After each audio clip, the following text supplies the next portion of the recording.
Clock. We have everyone here except Councilman Aycock, who's called in. He is on the way. Should be here shortly. Got delayed by a railroad crossing. I'm going to call this budget meeting to order, and Madam Clerk can take a roll call. Mayor Pro Tem Ham. Here. Councilmember Jones. Here. Councilmember Broadway. Here. Councilmember Polak. Present. Councilmember Matthews. Present. Okay. We're going to continue our discussions from Monday night. And the format today is that we will begin. I'll begin with Ms. Jones over there and start going through the department schedule or the general revenue, whatever you want to talk about out of the big book or the presentations before. And we'll work this way.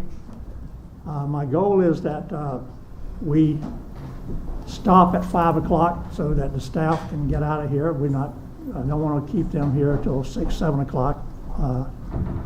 And then if we have to continue on Monday, we will.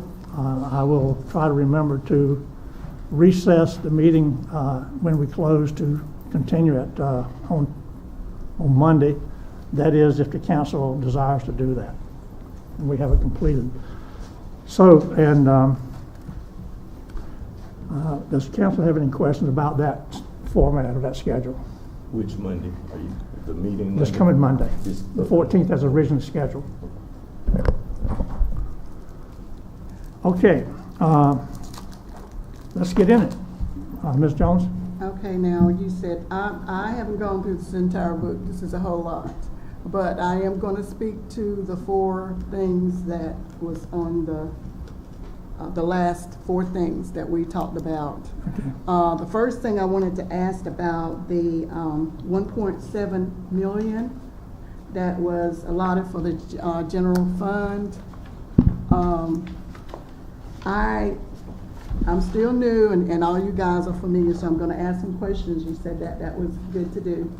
I want to know why this amount is being put there. Okay, so the American Rescue Plan allows you to backfill gaps in revenue. So if, for instance, some cities have lost money due to COVID, the city of Goldsboro is relatively flat, but there is also an allowance for a 4.1% annual growth rate, and that's about what this amount of money is. So you can use that to help pay for your operational expenses to run the government. And that's what we're going to do. That's what I'm proposing to do anyway. Okay, so that's why I was asking, why is it that much? Can we not use? You can't use more. You can't use more, essentially. I'm talking about not using more. Mm-hmm. I'm talking about using less. Okay. To do some other things with. You could, but we would have to cut the budget someplace. And at the end of the day, I'm thinking that that's what we're going to have to do, because I am in disagreement still yet again with 3 and 4. I just cannot see cutting, raising the property tax. I realize that there's some people that don't own homes, but there's some that do, and there's some that are trying to make it. And this 3% is much. Now, I know that for some people, $3 is not much, but for an elderly person and a widow person that do own their homes and that are paying taxes, and we go up on the water bill, then every time they go to the store, that's extra tax. When they go to get their medication. And I don't know if I said this before, and this affects a lot of my constituents. Eliquis, if you're not on a good insurance, that's $600 a month. So you're saying paying, $600 a month, plus you're going to go up on my city taxes, plus every time I go to the store, that's something, and they're on a fixed income. one lady spoke to us here about their insulin and how it was. And I know to move this city forward that we've got to have some things done. But our elderly and our widows are part of this city. And so that is my concern. Yes, And, ma'am. I how would does just, this, can I I, have one more question on that part. So how does this affect our other item lines if we keep with this 1.7 and not cut it down some so it can go in other areas? so there's really two ways that you can use it. You can use it to fund operations like that, or you can use it to fund infrastructure. Okay? But you can't use it to put in your fund balance. You can't use it to pay for debt service. Catherine, I believe you would concur with that, at least in our research so far. So in other words, you couldn't undo the 3-cent tax increase and put some of the 1.7 towards increasing your fund balance. Okay, but you could look at other items. I know that we can find other items, and I hope by us having these meetings that we're going to go through, and not just me and you and everyone. I hope that we're going to go through each one, because there are some things that I do, I have written down, but I wasn't prepared to just go through and search through the book like that. But I did want to address these two, and we just raised, I wasn't on the city council then, but we just raised the water bill 17%, and it's only been 15 months, a half, it hasn't even been that long. It was last year. Okay, a year ago. last year, okay. My sense of time is bad. But we just raised it 6 months ago, and now we're talking about another 15%. And we're talking about people that will be paying, if we do those two, we're talking about people that will be paying city tax and county tax, and then a raise in water. And I really have a problem with it.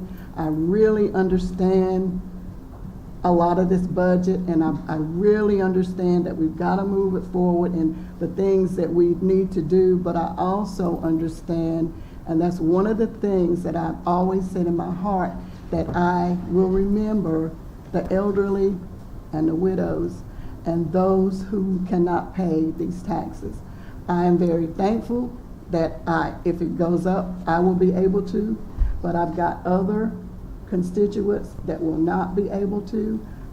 They've called me all weekend long, and so that's why I'm here.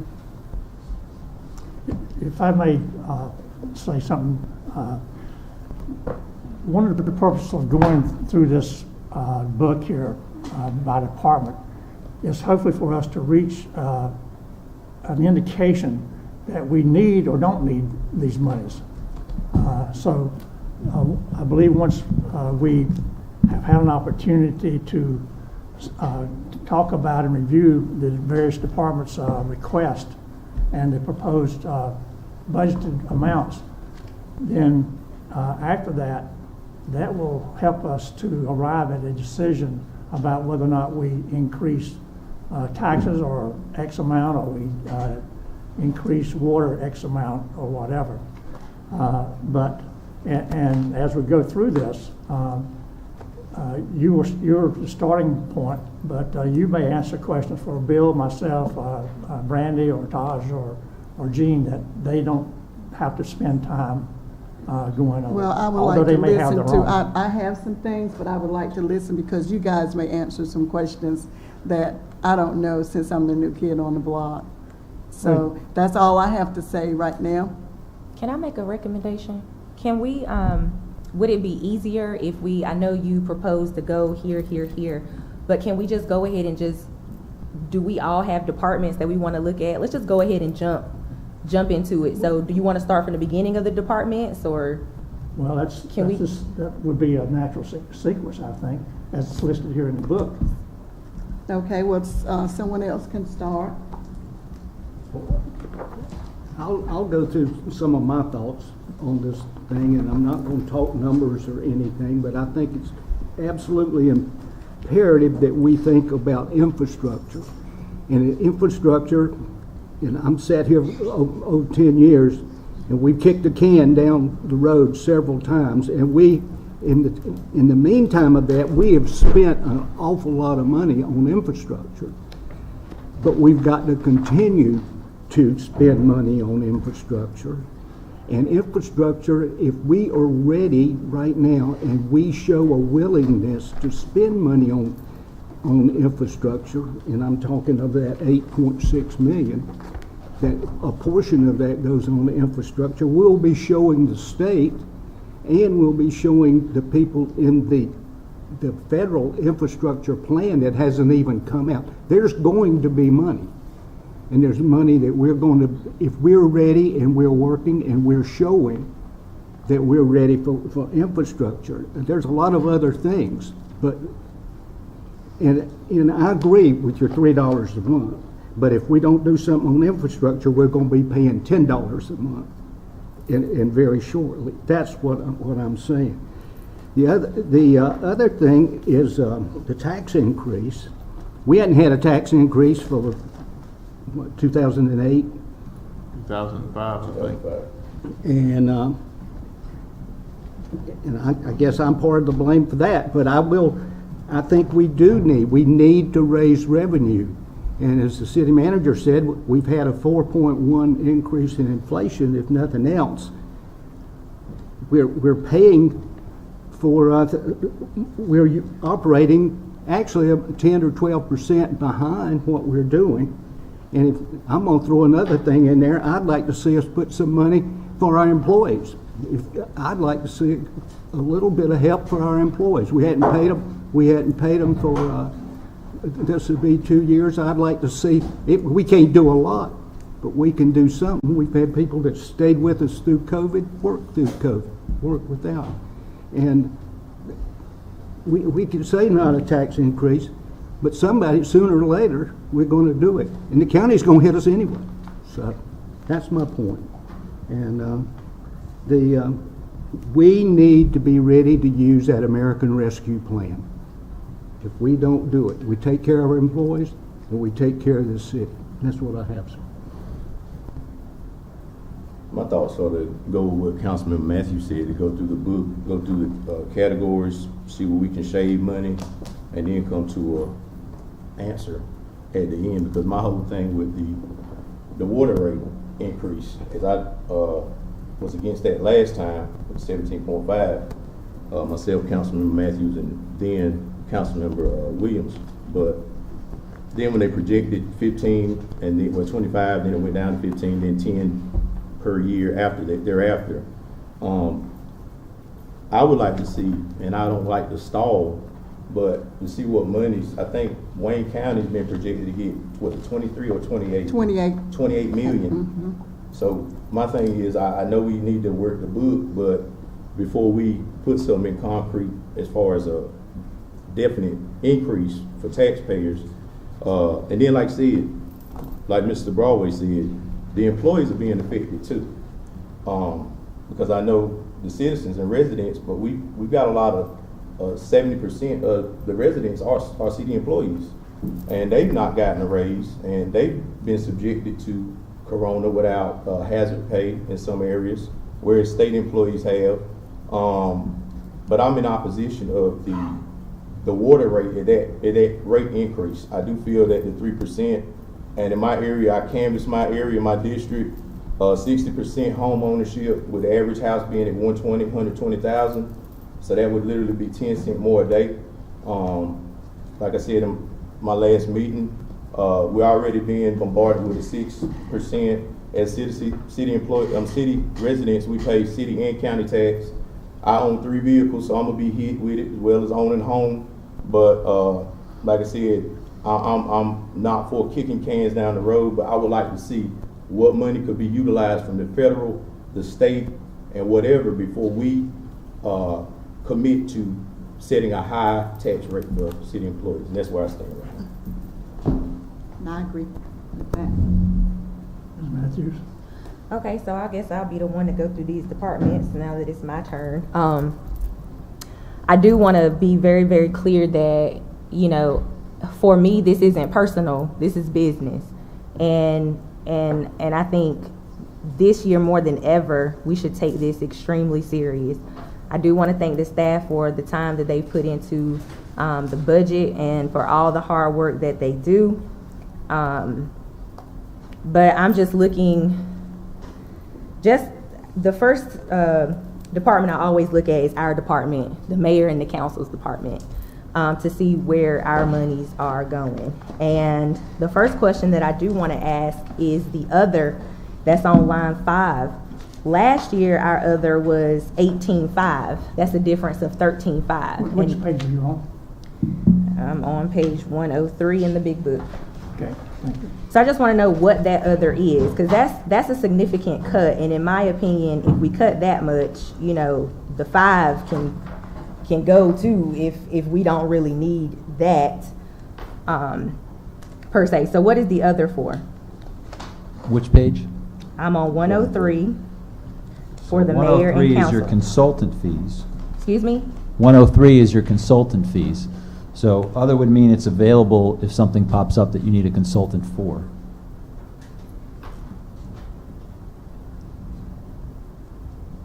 Okay. So it gives you a little bit of room for, Okay. you know. So I have talked about this before, and I attended a beautiful gala put on by the Friends of Seymour. I have attended a couple of their virtual meetings this past year, and it seems as though even with their existence, the Roosevelt Group is the group that I've seen boots on the ground. They have participated in our schools, our school systems, and they advocate at a federal level for Seymour Johnson Air Force Base. So I'm again proposing that we consider not funding this item. I do agree if we did already cut the Roosevelt Group. I am in support as of right now to continue supporting that effort and what they do for the base, our airmen and women. I also noticed a military affairs committee or commission, I'm not sure which one it is, but we are paying to be members of that committee. Me personally, they meet once a year. They do one meeting a year. They had their annual meeting, but they have other meetings. Okay, so it looks like $300 has been paid for each of us.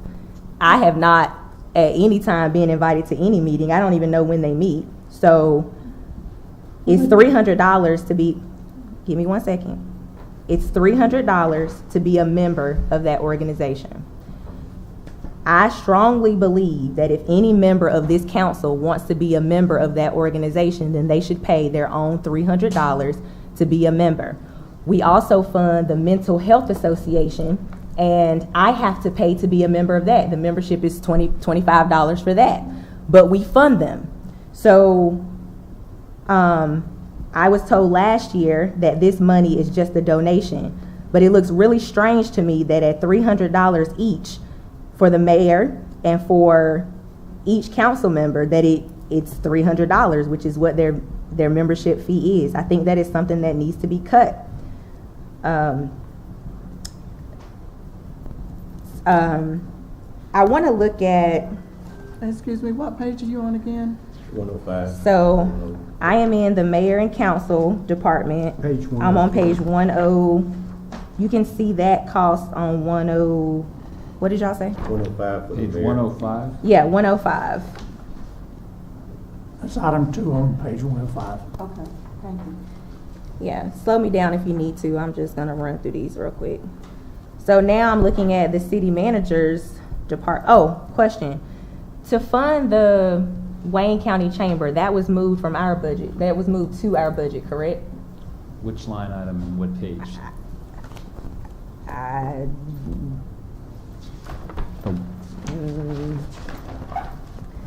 Y'all, it's gonna take us a long time if we're trying to find these pages, but I just remember seeing that the $20,000 that we give to the chamber is now coming out of our budget. It was moved. And I'm just, I think it was moved from another line item, if that's what you're referring to. okay, I'm just Does that wondering. ring a bell to you? It's okay. It doesn't matter about the move so much right now, Ms. Catherine. I think my question is, in funding the chamber, I understand that, and I support the chamber. I'm a member of the chamber through my employer, Wayne Community. However, I understand that that is a membership organization as well. So it's not like it's readily available to our residents. You have to pay. There's buy-in to be a part of that. So I'm wondering about funding that particular organization. I also know other monies that we have go to them for administrative fees with Friends of Seymour. Yes. Is that correct? Yes. So, you know, I'm kind of concerned about that. Where does that money go? You know, what employees are being paid with that $7,500 that we're paying them Janet for? Brock keeps the finances squared away for the Friends of Seymour and the Chamber, or the Chamber of Commerce and the Military Affairs Committee, and her position pays for that. So it seems like all of that money is just kind of just doing like this. It's kind of all intertwined, and I don't like the way that sounds. I didn't like it last year. I don't like it this year. And I think we should strongly look at that. Again, I am in support, so this does not get twisted like it did last year. I am in support of the base and our airmen and women. I cannot stress that enough. But the Roosevelt Group, okay, yes. But the Friends of Seymour is an organization that I want us to look at not funding this year.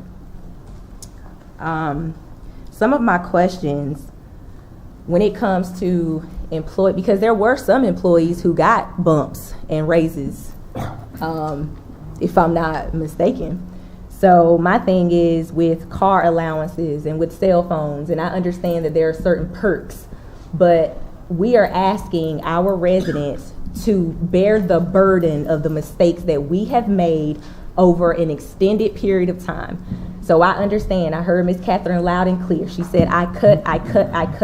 And I'm looking, well, cut some more, because I'm looking at car allowances. I'm looking at cell phones. I'm looking at items that we don't necessarily need. And I want to encourage the city to take as much loss as we can, so that the loss is not bared upon our residents who are not responsible for our lack of leadership and doing what we were supposed to do. And that may not sit well with a couple people, and I do not mean anything offensively. This is just business. I hate that our residents are going to be burdened by some of the mistakes that we made, and I'm only saying we because I sit here now. But as I'm going through this budget and I look at these perks, and I'm not even saying that our employees don't deserve it. Please don't misunderstand that either. I'm not saying that. I work for the state. I haven't got no money either, okay? And I like to think I work hard for mine, so I get it and I understand it. But as I'm looking at, I want to ask a question for Miss Felicia for her department. With the Parks and Recs, in terms of uniforms, are those uniforms for the staff? What does that include? You have a page number. Well, I think she would know without No, but that. for But us- for for us. you guys, I'm on page, it looks like it's gonna be 380. This one doesn't have a page number, you guys. So look at 387, 386. This is probably 385, but it's the second page under Parks and Recs, if that helps. So as far as our uniform line item. Yes, ma'am. Okay, yeah, the uniform, that is for all of our staff, so like the shirts that I have on. We try to replenish our uniforms each year. And so the uniforms, when I say uniforms, it's the staff shirts that we get for full-time staff as well as part-time staff. We actually did not purchase staff shirts this past year, and we have brought on, newer part-time staff, and for those that have been with us a while, their uniforms are getting old, and so we have to replenish that. In addition to that, our park maintenance staff, they wear uniforms as well, and with their uniforms, we actually get them cleaned each year, because we did a quick analysis a few years back, and we actually save a little bit of money if we were to have them on the schedule of getting certain shirts each year, as opposed to getting them these types of shirts where they would just run through them all the time, just because they're outside a lot. Okay, so I know, and I'm not going to make this about me, but with my employer, and those are nice shirts, and I have a couple that say Wayne Community, but I'm responsible for buying them if I want one. And what I'm saying is I'm just looking at at parts of the budget. It has nothing to do with you or the department. I'm just saying, to me, you know, we allotted 12,000 for that. Is it possible that we could look at, you know, our employees, if they want a shirt, that they could possibly buy a shirt? Because I'm looking at, I never knew that we had merchandise to resell. Where is that where can I find it? No, that's our pools. So the merchandise to resell, that was something that, you know, working with Catherine the last couple of years, we've added that line. So within the last few years, with us taking back over operation of our pools, we sell concessions at the pools. That's where that merchandise for resale comes into play. So when we do, well, right now, like water, swim diapers, things like that, because we actually purchase them without paying tax because we resell them. And so that's like an additional line that was put in, specifically for Parks and Recreation. How good do we do? I mean, right now I'm looking, we've done, you know, 19, 20, we're looking at 10, 20,000. Now we allotted 15. So I'm saying, how good do we do with resale at our pools to the tune of 15,000? Well, I'm sorry, it's not just the pools, it's anything where we sell concessions. So if our sports, with our multi-sports complex, which of course this past year with COVID, we weren't doing anything at the beginning of the season. We're playing spring soccer now, so we're doing concessions there now. Our pools, they're seasonal, they're open during the summer months. And so what we look at is, you know, what can we purchase to resell? Because I think I had this question asked of me before. You know, if we buy something for 50 cents, you know, city manager may not want me to say this, but we're going to resell it for at least $1. So we're going to make our money back. So for this budget here, what you're looking at is expenses, is what's being set aside for us to purchase stuff. Will we go through and use up all the money that we're projecting to purchase items for resale? It's hard to say. It all depends on how well things resell. So like, for instance, with, you know, this current fiscal year, it's probably going to be money we're not going to be using to buy stuff for resale just because we haven't had to replenish our supplies. But in the end, that expense is overcome by revenue. Correct. Yeah, we definitely don't go out at the beginning of the year and spend And when it comes to shirts or uniform items, I mean, it's like what Felicia's wearing right now. You're either going to require an employee to come out of the money you pay them to pay for that, or they're going to wear some other T-shirt rather than a uniform item. I will say, and for us with Parks and Recreation, we want the public to know who we are, because when I started here in 2011, that was one of the things that I wanted to fix, because when you walk into Herman Park Center, you didn't know if you were coming up against a citizen or an actual employee, and so this was a way where people could identify us. And so this is why we want our staff, you know, to wear these shirts, and that's why, like I said, we'll start them off with, you know, 2, and then as we need to replenish, we will. So okay, and I don't disagree with that, and I like the concept, I really do. So if we do the 2, and anything after the 2 is at the responsibility of the employee, is that something that we could do? If there was a place that we could cut some funding, I'm just asking a question. No, I mean, it's always a possibility for us to do that. And I know this probably goes a little bit deeper into a conversation that we may have to have with Catherine. But for these are what I call staff shirts. So when I leave the city of Goldsboro, I turn these back in. I don't keep them. So in a situation you're saying where we have the employees buy them, since they bought them, it's their shirt. So I mean, that's a possibility, but just know that, and that's one of the things why I like to have control over giving the shirts out, because I know they have to give them back to us, and I won't have to worry about, you know, some employee who just worked for us 10 years from now sitting in a bar drinking a beer, and, you know, pictures on the front page, Goldsboro employee, when they don't work for us. And kind of in defense of what she's saying too, Councilman Matthews, I know we're talking about a 3% rate increase, which will probably be $3 a month, but those shirts, I guarantee you, cost $20 a piece. Yeah, and some of those city employees live in the city, and I'm sure they'd rather pay $3 than $20 for a shirt. But see, this isn't. That's why I look at it. With all due respect, this is not in terms of. I'm not saying cut this so we don't have to do that. Right, I understand. But I'm just going through this book, saying some things that I see that could possibly be cut. So, you know, I think $20 is, if that's how much it is, a steal. Mine is $34.99 at our bookstore. Okay, you know, so I get that. My concern too with that is, you know, if they just turned in a small and you hire someone who's a medium, you're gonna have to buy it anyway. Which is why that money's in the line item like that, for that reason. Gotcha. Okay, thank you, Ms. While you're Felicia. here, Ms. Felicia, I have a question. Where do we stand with TC Cole? Is he self-operational now, or as far as like, I know one time we were talking about the responsibility would at some point be transferred to Mr. Ashford. So where do we stand as far as that goes? No, that as contract? far as TC Coley itself, it's still under the city, it's Okay. still under specifically Parks and Recreation. Yes, ma'am. Mr. Ashford, he is still in there where he's renting out the gymnasium for his boxing club. Okay. So he is doing that with the city's approval, went into that agreement with him where he pays a monthly fee for that. Okay. So I mean, as far as if someone were to break down, it would still be. It's our It's our responsibility. responsibility. Yeah, yes, yes.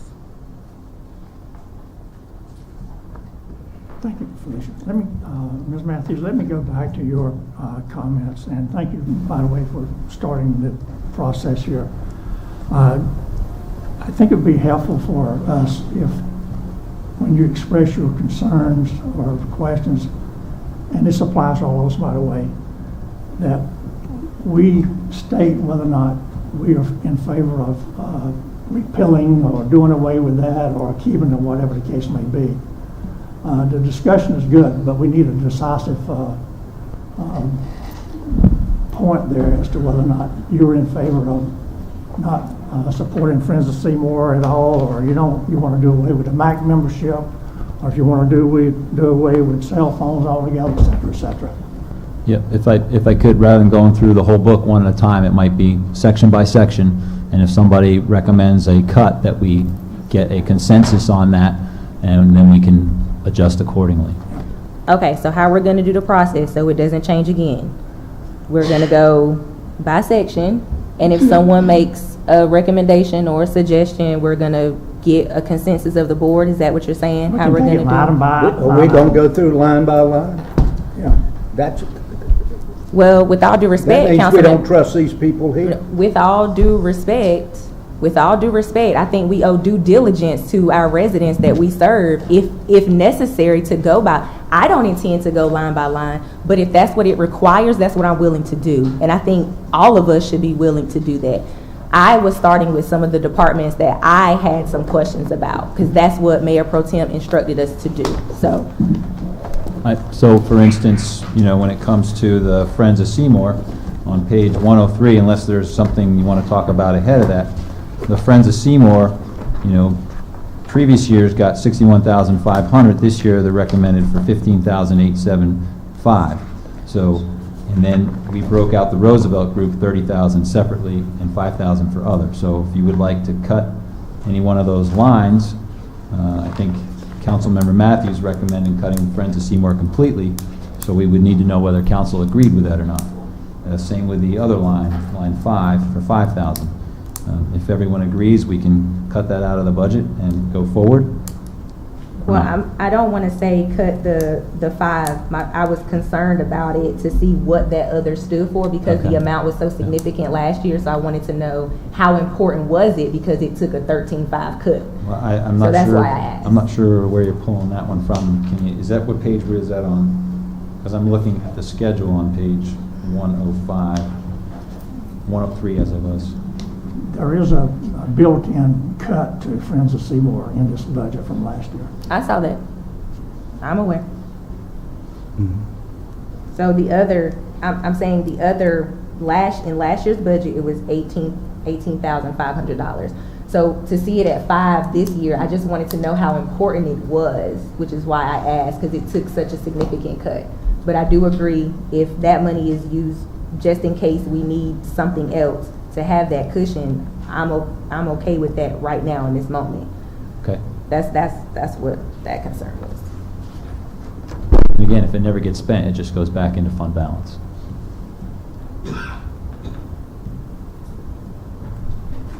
My other concern was the Military Affairs Commission. If this money is for each of us to be members, Page 105, I believe you're talking about? yes, Line 2? 1 and 2, because the mayor is on his own line, and then the 6 of us are on line 2 at $300 each, which is for anybody who wants to know to join that. And it's only 150 members from what I understand too, so it's not, I don't think anybody can, I don't know how the application process works, I don't want to speak on it, but right now, I think it has 150 something odd members, and the membership to be a part is $300 each. So it looks like each of us has a $300 membership for the Military Affairs Commission. And I personally believe if this is a commission that you would like to be a part of, that you should be responsible for your $300. And that's just me. If I want to participate, then I'm willing to pay the $300 because that's something that I want to be a part of. I don't think we should be footing that bill to be a part of that. And if I've been a part of this organization for a year, I haven't gotten one invitation to a meeting. I couldn't tell you when they meet. I just know they have an annual meeting every year, and I think it's coming up if I haven't missed it already.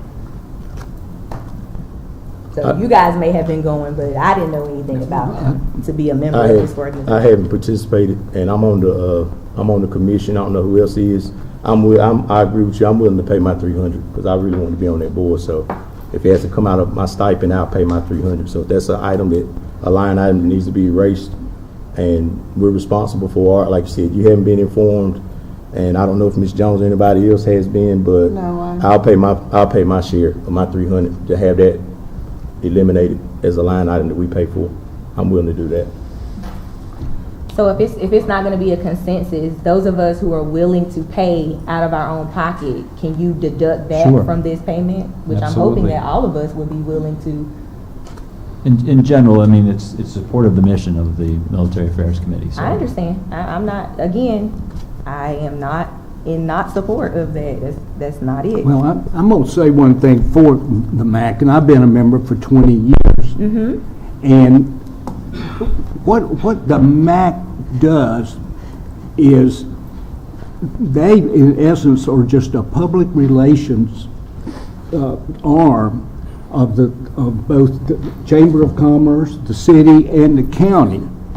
And where the MAC really works hard is in the air show. They do an awful lot of good things in the air show. They do another thing that the MAC does, and I don't know why you hadn't gotten an invitation. I don't get one very often, but every time a new group of the new fighter pilots, the F-15E fighter pilots, come in for their school, which all of them are trained here, and then they graduate and they go out, and then they come back here. And what it does is the MAC works very hard to build a relationship both with the Air Force and primarily with the F-15E community of people that we're going to see over and over again. I've seen young majors come in here, and then next time I see them come back, they're wearing either an eagle or a star. And we know those people. And whether we pay for it or not, I paid for it when I was at BB&T, I think. I'm willing to do that because I think what that MAC does is it brings Seymour and Goldsboro closer together. And that's important not only when they're lieutenants, but it's doggone important when they're 2 and 3 stars. And it's the same people. You can call it anything you want to call it, but Seymour Johnson and the MAC in Goldsboro is unlike any military place that I was ever in, and I think, David, you'll agree with me. That's what's made Goldsboro a special place, and that's why we got 25,000, 26,000 retirees staying here. And to just blow it off, if it's $300, I don't care about the $300. But let's don't make the MAC a bad actor, because they're not. They're people that work, and I will tell you that there is no limit on the membership. I don't think anybody's There's ever never been been, I was going to turned. mention that. Okay, thank you. So Then I'm just protecting the MAC here. right. So maybe I was unclear. I didn't in any way speak to their insignificance. I didn't even talk about their purpose or their mission. I simply said, this is an area that we can look at to cut if we want to be a part of it. But I don't want you to speak for me and put words in my mouth, because I did not make them out to be a bad seed or a bad actor, using your words, Councilmember Broadway. Let's stick to the business. This is not personal. Let's stick to the business. I am simply saying, if we want to be a part of this organization, are we willing to pay our own way? That was my only comment.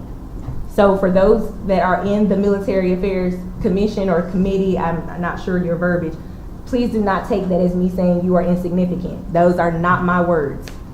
I am simply saying, let's pay our own way so that we can cut that from the budget. You have two members saying that they're willing, you're the third that's saying that they're willing, so our city manager let us know that if just a few of us say we're willing to pay for it, then we'll deduct that from the line item. Those of you who would still like the city to foot the bill for you to be a member, then so be it.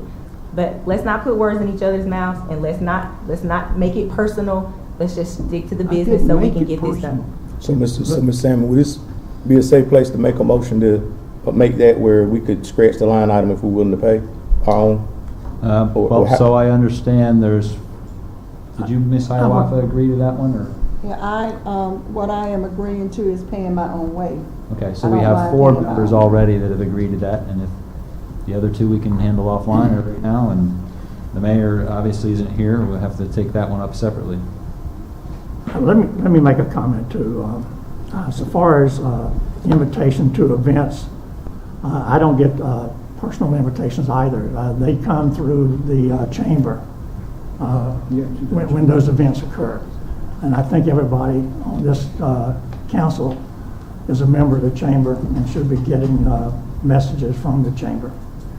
The second thing is, I believe putting us in a position where it's said that if you want to be a member of the MAC, as a Goldsboro sitting council member, pay your own way, sends a negative message to the MAC. It's in my mind, it says we don't really hold you that high of importance, so we're not going to encourage our people to become members by paying your membership. We're going to let you decide whether or not you think it's important enough for you to spend the $300. So I am opposed to changing the process as it is now, whereby the city pays the membership. So then you are saying that you want the city to pay your membership. That's fine. That's okay. Yeah. I don't think, I mean, you look at what we've supported, and we have a council member who has been there for, X amount of years. I know you've been on that board. I'm not sure about Mr. Acock. I just know of you two being on that board, but I'm not on the board now. or you're part of the organization. I'm a member, that's all I am. Okay, all right. Are we prepared to make a decision on that, or can we move on? Well, let's just move I on. think we need to just move on and I think we think got a on it. consensus that, we want to be members of MAC and we pay our way. And I don't have any problems with that. But, what? Okay, so we will remove line items 1 and 2 for $2,100. Let's have a vote on that. Okay? My thinking is that we've got a $68 million budget and you're talking about taking out $3,600. And, I think you're cutting hairs here. And like I say, I have no problems with it, but, we need to look at the broader picture on what we're doing.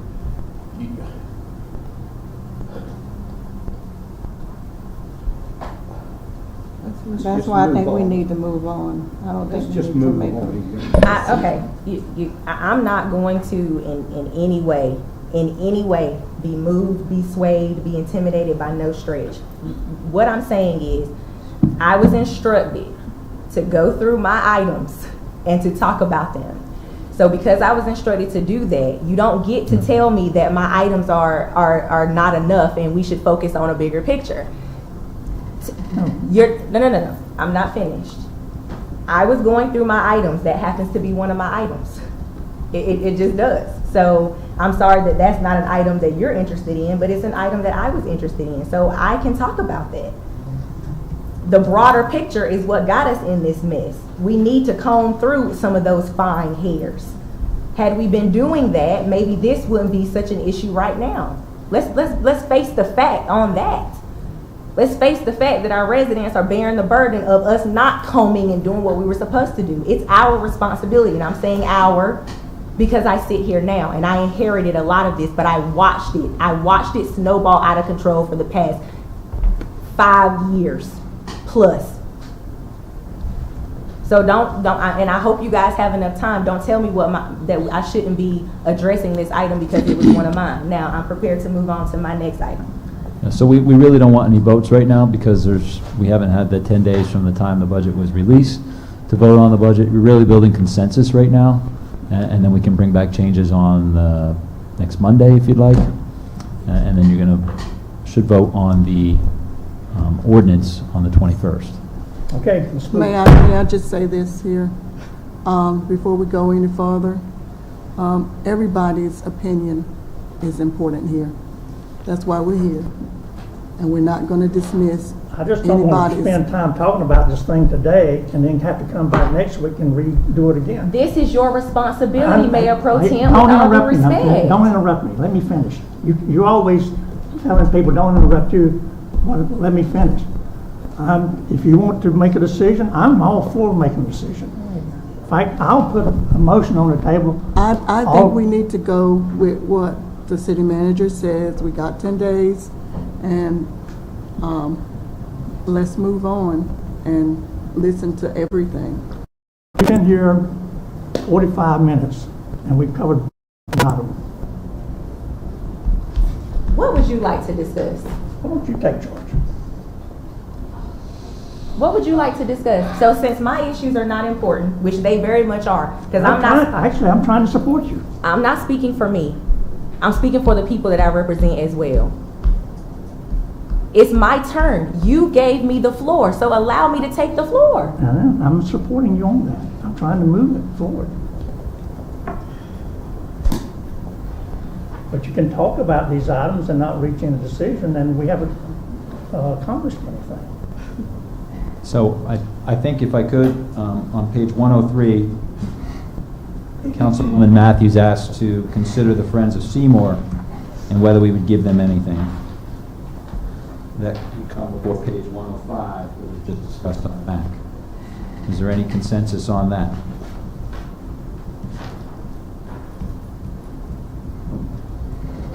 I'm absolutely, I want to keep, my comment on Friends of Seymour is we stay with the Friends of Seymour. We in that with the county, and the Friends of Seymour are extraordinarily. Now, if we do $300 on the MAC, makes very little difference to me. I can pay that $300, but it's doggone important that we stay with Friends of Seymour. So the county had put forward a similar cut to the Friends of Seymour and separated the Roosevelt group, and that was part of their agreed budget.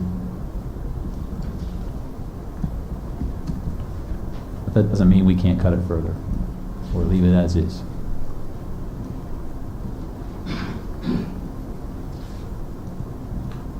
So I thought we weren't voting on it. I thought we were just discussing. We're not voting, we're just discussing, looking for consensus, and I've heard Okay. two different opinions. I've got my- Does anyone else have an opinion?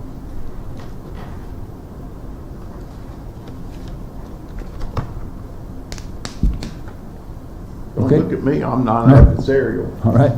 I mean, Well, I guess we'll leave it as is for now. You know, Yes, I think that's I know a how good idea. important Seymour Johnson Air Unless- Force Base is to this city. And I think we have to do more than what some people expect that we should do in order to make sure that Seymour Johnson is always a part of our city. You know, we don't know when the next BRAC is coming up. And all the support we've got, and a few years ago I flew on to Mountain Home Air Force Base, which is in Idaho. And I know those people there told me, you know, you're more active with your base than we are. Well, they're the only other F-15E base in the United States. There's also one in Lakenheath in England. But, you know, they were impressed, and that was going through the Friends of Seymour. And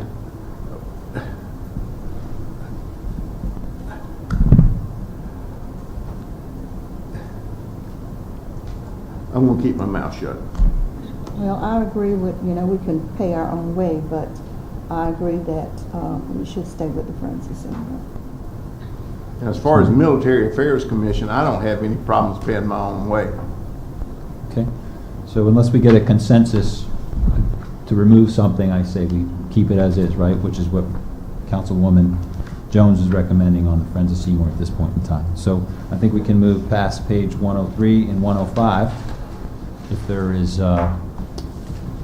what would be the next issue from council? So, Ms. Salmon? Yes, sir. From a standpoint of decorum for this meeting, we can't vote today anyway, so. Right. I guess to move quicker, my recommendation would be go through each chapter or category until we come to a point where somebody has a question, and if so, we put it on the agenda for the next meeting or whatever when we reconvene, and that way we won't be stagnated on one point for 40 minutes. Go through each. We as gave the move big forward. picture, right, with myself and Catherine, the finance director. So what we Okay. need to do now is if any council member has an idea of what they want to cut or what they want to put someplace, we need to talk about that in probably a logical sequence from the front of the book to the back. Yes, sir. So Councilwoman Matthews has started with some good comments up front, and I think we just keep going to address council's concerns. Yes, sir. I agree. Councilwoman Matthews, have anything else you want to speak to? Yes, thank you. Chief West is here. I saw that there's some upcoming trainings that you didn't get funded for. And I know how important it is to have our officers and staff trained. So I was just concerned, is there a training that didn't get funded that you really think should have been funded, and how can we try to make that right for you? Because a lot of your trainings look like they got cut, or just your other training line items? The other training got cut, but the specialized training that we've talked about publicly in the past was not cut. Okay. So I'm comfortable with the training cuts that we have in place so far. Okay. And I do have forfeiture money that allows me, any training that comes up that wasn't budgeted for, my forfeiture money will allow me to handle that. So I'm comfortable with that. Okay. Do we currently have a polygraph machine? We do not. Okay. Because I saw that was an item that you, Requested. Mm-hmm. We requested for the last 2 or 3 years. And it gets I cut. noticed that. Yeah. You used SBI for that, right? We can outsource that, yes, correct. I think Yes. it might be $500 every time we outsource. And we don't have that many a year to really justify the cost of a brand new one. Okay. So we can roll it up, we can make do without it. So in our mind, it's something we should have if we could afford it. Right. And that's what we do. Budget's only It's so kind of big. that wish list stuff. We're going to put it on there, and if we can get it, great. If not, it's not going to make me shut down my business. We're going to keep going. Okay. I just wanted to make sure that, Yeah. Okay. The training was my major concern, to make sure. Yeah. we got it. Again, I'm comfortable where we're at on training. I'm going to always look forward to more training. But I think the critical training that we need is sufficiently funded. Okay. Thanks. So moving on to agency support, I'm now on page 421. I see, I'm gonna get you guys to flip really quick, but if we look on 421 at the line item, Mental Health Association, that's 9972 at 12,000. If we flip over to the very next page, we have a justification here that asks how many years did we agree to fund this item? So I kind of want to know the answer to that. So it's a 3-year, what year are we on, Ms. Catherine? I think this is The third year? Because it happened like my first budget year. Mhm. Yes, ma'am. Okay. And this is an agency that I did get a membership application to join too. So I don't know if you guys got one too as well. It's a $25 membership fee for them.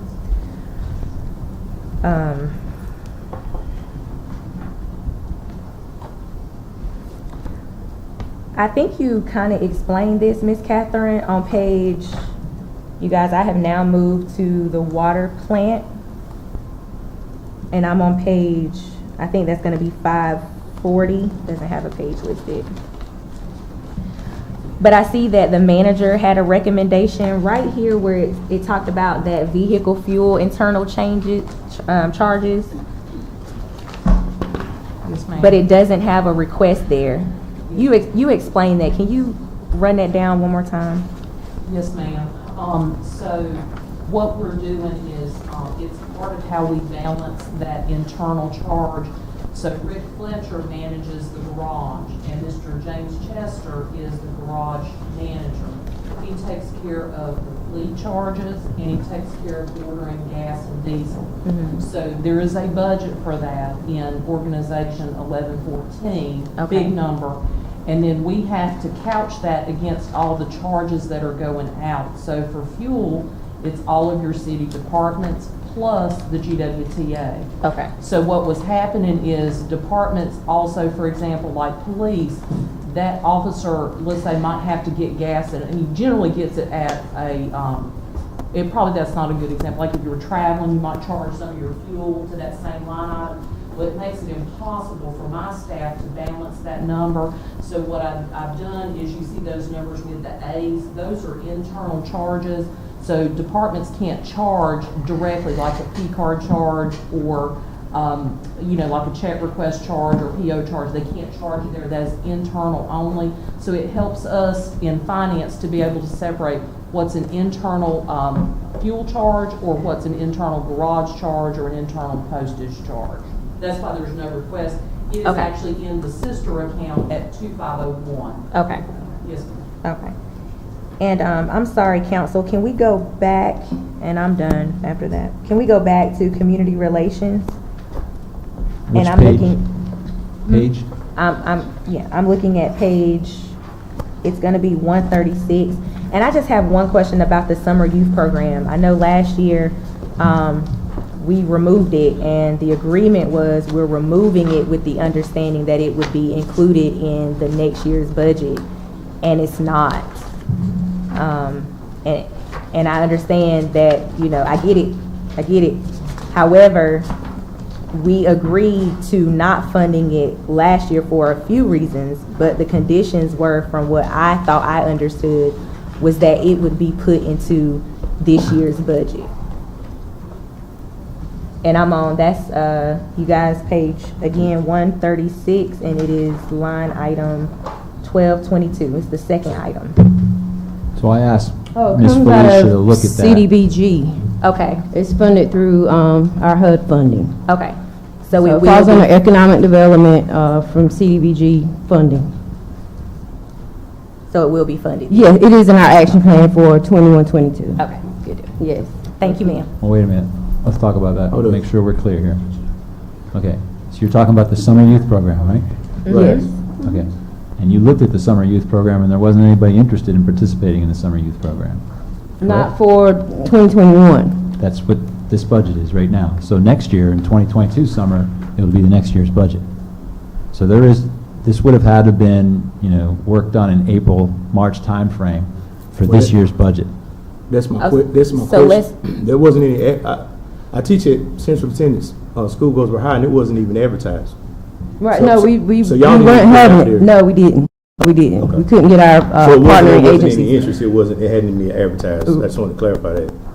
Right, yeah, and we couldn't get the support of our partnering agencies that partnered with in the past because of COVID. Because of COVID, okay. Yes. So, another thing, Miss Felicia, too, because I was pushing hard for it last year to even make it work with COVID, because we had some of our partners were still interested. They were willing to make the adjustments. And I know Johnson County ran a beautiful virtual summer youth program. And if we can't do the summer youth, then let's call it the fall youth or the spring youth. I do not want to again go another year without this program. It's a beautiful program. And our young people get to add to their households, and now more than ever, that's so necessary and so important for them. So I would really like for us to see how we can just revamp it to make it work. You know, where one partner won't, another partner will. You know, I talked about we can find people to teach those employability skills. We can do that, and I don't want to just not do this another year. Let's throw the bait and see, you know, what comes back. If we can do it, I would love to see this, because my fear is that we don't do it now. We'll go into another year, and there'll be another reason until this program no longer exists. Right, and I've thrown the bait out for next year, just so you know, with those partnering agencies. Some of the bigger agencies were Wayne Community and the Goldsboro Housing Authority. But I think it's a good idea for maybe considering a fall program. And I would also like to say that Wayne Community will be having a summer camp. They have 11 students right now, and they will be learning automotive skills as well as business skills. Right now, we only have 11 students signed up, but that will be happening this summer. So that's good. Okay. Thank you, Ms. Felicia.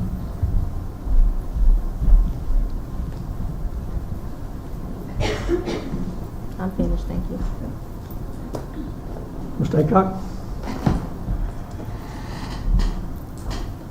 You know, I've sat here and listened, and I had said very little, and usually don't. I think it's better to listen than it is to speak sometimes. But I have heard, you know, more than once about the mistakes we've made in the past. Well, you know, yeah, there are problems, but if you don't know the problems existed, you can't solve them. And I resent being put on like I have not done my job, because nobody is, and I think those who know me know I am the tightest person on this council. Amen. You know, when my wife and I go out to eat, we order one meal and then we divide it. That's the way we've done it. It's the way my wife won't let me do any different. But, you know, I believe in doing everything that is responsible as far as handling our money for the city. And while I wasn't here Monday night, I did watch it somewhat, and some of the accusations that I heard angered me greatly. And I know they're coming from one group.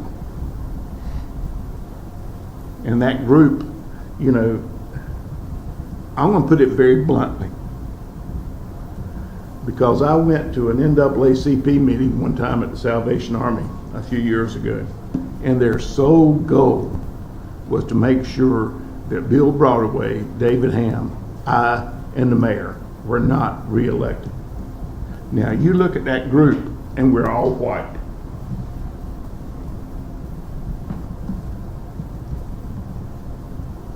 And I, for one, again, I should keep my mouth shut, but I resent that I have not done my job. So to those of you who say I haven't, you have your say, and go ahead and say it, but I'm not running for re-election. I'm not sitting up here and making a political speech. I'm not trying to please the people who vote for me. I'm trying to please my district. And in doing so, if I do that, I feel like I have served my purpose for the city of Goldsboro.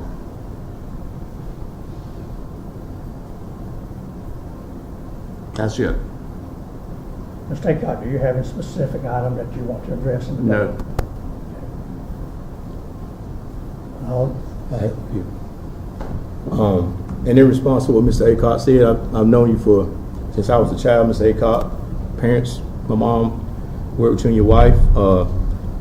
I'm looking at it from the viewpoint of this, coming in as a new council member, and I can't speak on behalf of any of the others. We've been ostracized and looked at as the enemy. The publics are going to look at the fact that new tax rate increases are coming under our administration. As you stated earlier, you won't run again. I plan on running again. And my constituents in my district are, and other districts are putting petitions out, putting premature things, saying that we're going to vote a certain way and miscategorizing us in some degree. But it all falls on the point of looking forward. And I feel that looking forward, I guess had the incremental rates, and I mean, we can say incremental and say that 15%, 25%, but I'm talking about small increments. Had they been done maybe 10, 12 years ago in smaller increments, we wouldn't have been hit like we've been now. And to attest to what you just said, you won't be running again. And we're going to, if Councilmember Matthews or Councilmember Jones decides to run for re-election, we're going to be the ones with the tarnished name on our administration because we had to go so aggressively with these rate increases. Now, true indeed, I can't use the excuse saying we inherited this, but technically we did. But coming in, I knew what I was going into as well. So I'm not using that as an excuse. But what I am saying, coming in, I knew that I would have to make some type of rate increase or something. But then I said too, it's unfair for the people that had to endure that in the communities for so long. But I just wanted to respond to your response and understand you may have felt attacked. You were not here to really defend yourself, but to defend myself and my colleagues that are new on this board. I've heard so much within the past year and a half, some good, but more negative than good based on what was done prior to our administration. So looking from it from both angles, I just want the community to also hear it from our standpoint and what we as new council members are facing due to mismanagement or however you may look at it. If people didn't come on a consensus more times than not, but I think we are moving toward a positive direction, working together with each other. But that's all I have on that. But what I want to go back is to page 421. If everybody can go there. And this line item bothers me every year. I used to go when I was a young child and they were more active. It's page 421. The line item is 9979, which is the fourth from the bottom in the purple. Waynesboro Park donation. I love Mr. Arnold Leader, his family. They do a lot. They've done a lot for Waynesboro. But when a proposed donation of $20,000 for a park that's been overrun with floodwaters for years, no activity. We used to have what we call Diversity Day at the park, which I don't know when the last time that took place at that area. And then you have $15,000 going to the Boys and Girls Club that does so much. You have $15,000 going to communities and schools that needs the help. You have less than $10,000 to rebuilding broken places, which Councilman Matthews and myself this summer, last year, we worked diligently to take plates to kids. But then you're asking for more money for the Waynesboro Park that's just sitting there. Literally, it's just a park off the side of the road that's used to be a Lover's Lane hookup spot. Now nobody even goes there. So how can we justify giving that money to a park that is really stagnated? And I heard Ms. Dees the other day ask for only $2,500 to the Arts Council, which they are really bringing attractions into the city. They've had events that have actually had people spend nights in hotels that have come from out of town. I would like to shift some of those funds to arts to at least give them the $2,500 they asked for, pulling away from the Waynesboro Park and possibly even giving more to the Rebuilding Broken Places effort. Because I saw today, they're also going to give kids the option to go virtual again in the fall. So that means a lot of kids may need meals in the interim. So those two, the parks and Arts Council and Rebuilding Broken Places, are two areas I'd like to see some of the funds shifted. And we can talk about the numbers. And since you're still on that same page, I would like to add the Wayne literacy because they do a whole lot. Yeah, they do. I would like to see more there. I agree. That's all I have on that page. My last thing would be actually, Can we, I'm sorry. can we complete this page, sir? Yes, sir. And maybe Okay. get some consensus here? Okay. On that. I've heard that the Arts Council, you're suggesting, you know, these cuts the previous year were basically a 10% cut in a lot of organizations. So the, you know, the Arts Council received $5,000 in 1920, and then they were cut back 10% to 22.5. And as I understand your suggestion, you want to give them back that $2,500 Yes, sir. to get to 25,000. Yes, sir. So if there's a consensus to do that, we would then need to, you're suggesting the offset would come through the Waynesboro Yes, sir. Park donation, Deducted from right? that, yes, sir. Okay. Because I mean, the Arts Council kind of help keep people alive and have a venue during Corona. I mean, whereas, like I said, Waynesboro hasn't done anything, you know. And I just want to see something that's active to stay alive and you know, recoup. And I see they took a loss as well, Waynesboro, but like I said, the Arts Council did so much to kind of keep the cultural aspect and the, you know, partnership of other counties to come in. They've had rosters where they documented people that have come from out of town. So I think that will be sufficient to at least deduct that. And like Mr. Jones said, the literacy and also They did a lot this rebuilding year. broken places. I mean, if we could get them at least up to 10.5. I mean, whatever their projected. Let's see. So Literacy Connections, if I understand you correctly, line 4932 was in FY 1920 funded at 10,000. They were cut the 10% to 9,000. Now they're requesting 20,000, and we gave them the same amount pending council's discussion and recommendation. Is there a recommended amount you'd like to fund Literacy Connections to?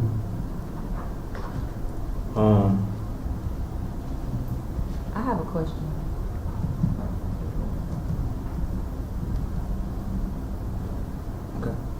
Oh, I'm waiting for you. Oh, no, you Okay. go ahead with your. So I do agree with the Arts Council. I do agree about Literacy Connections, rebuilding broken places. However, it seems a bit unfair to the other organizations who work just as hard.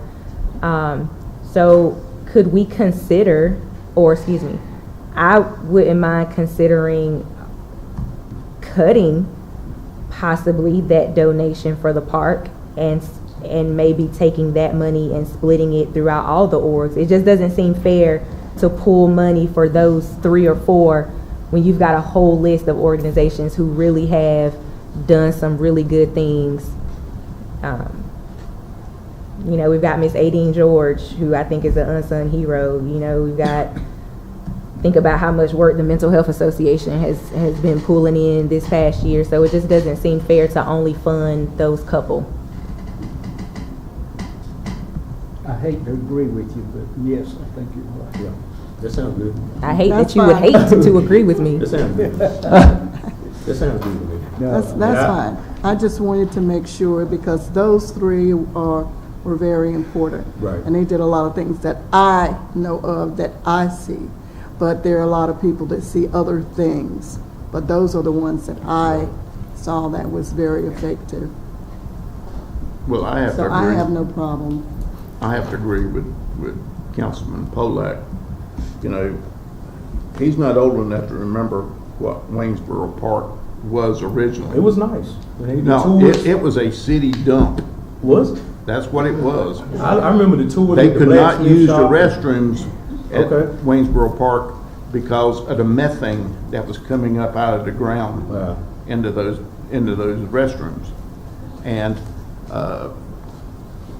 you know, I have never seen where it was really a park. It was a tract of land.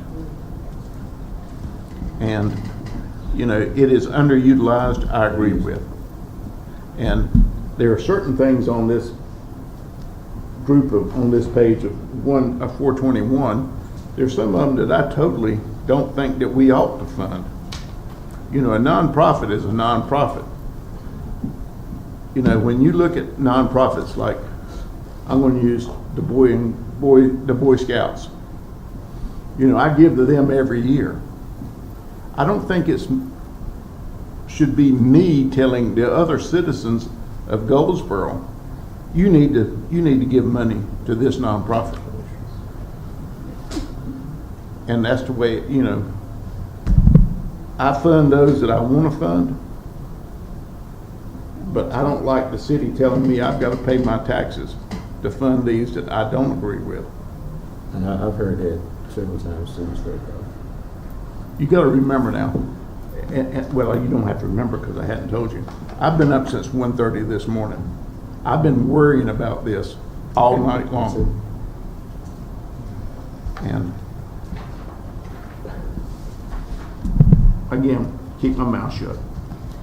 So is there any particular organizations, Councilmember Aycock, that you, because your thoughts may be somebody else's thoughts, so is there any one in particular that you don't want to fund, or you want to maybe reconsider funding? Or which ones are nonprofits? Because I don't want to say which ones are and which ones aren't, so. And most of them are nonprofits. Yeah. I would Catherine, like to fund the Wish Foundation simply because they're the ones that are putting nurses into these schools. And that's only $1,000, government $1,000. I think we funded that, I think that is, that's not on this, oh, it's on this page, on page, 421, just the last one there. okay. Just 1,000. Okay, I see it. Get them back. What is MIP? Council's budget.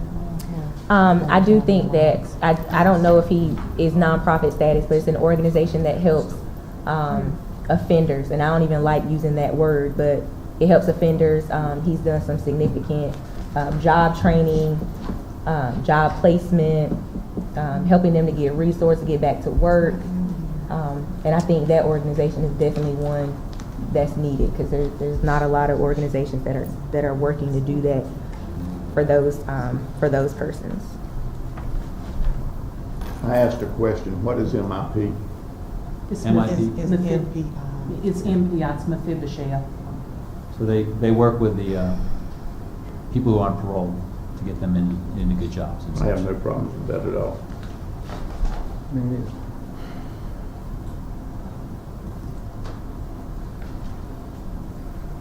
Anything else on that page? So did I hear you want to completely cut the Waynesboro Park donation and spread it amongst the other ones, or do you want to individually choose how you spread that? I just spread. It'd be I just fine with me if you cut I it think we completely. just spread it. Spread even. Okay, Spread. Yeah. very well. Am I fine to move to my last area? Sure. Fire department, somebody with.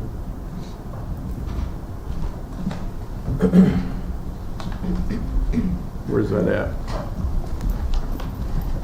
And congratulations on your fortitude. Thanks, sir, I appreciate it.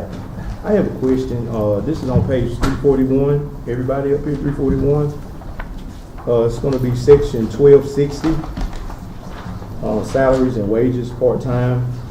I know when I was there, there weren't part-time. Can you, and I like to ask directly, can you speak on the part-time positions and what you feel you may need, or what you may, Yes, you sir. kind of go into that? Yes, sir. So we have 3 part-time positions. One of them is inspections, Okay. and that is very important. That's helping with the benchmarking to make sure that we're getting the inspections that we need to get done through the city. Yes, sir. The second one is support services. It falls under my current position or old position. And his job is to assist me both with moving apparatus, Okay. supplies, but he was also very, very instrumental in the 2 grants that we just received. So the $200,000 grant for the diesel exhaust, that was his writing. The gear dryer, it was his. Okay. And finally is the one that is our recruitment and retention, which is a retired assistant chief. We brought her back, and she goes out to the schools. She helps do a lot of the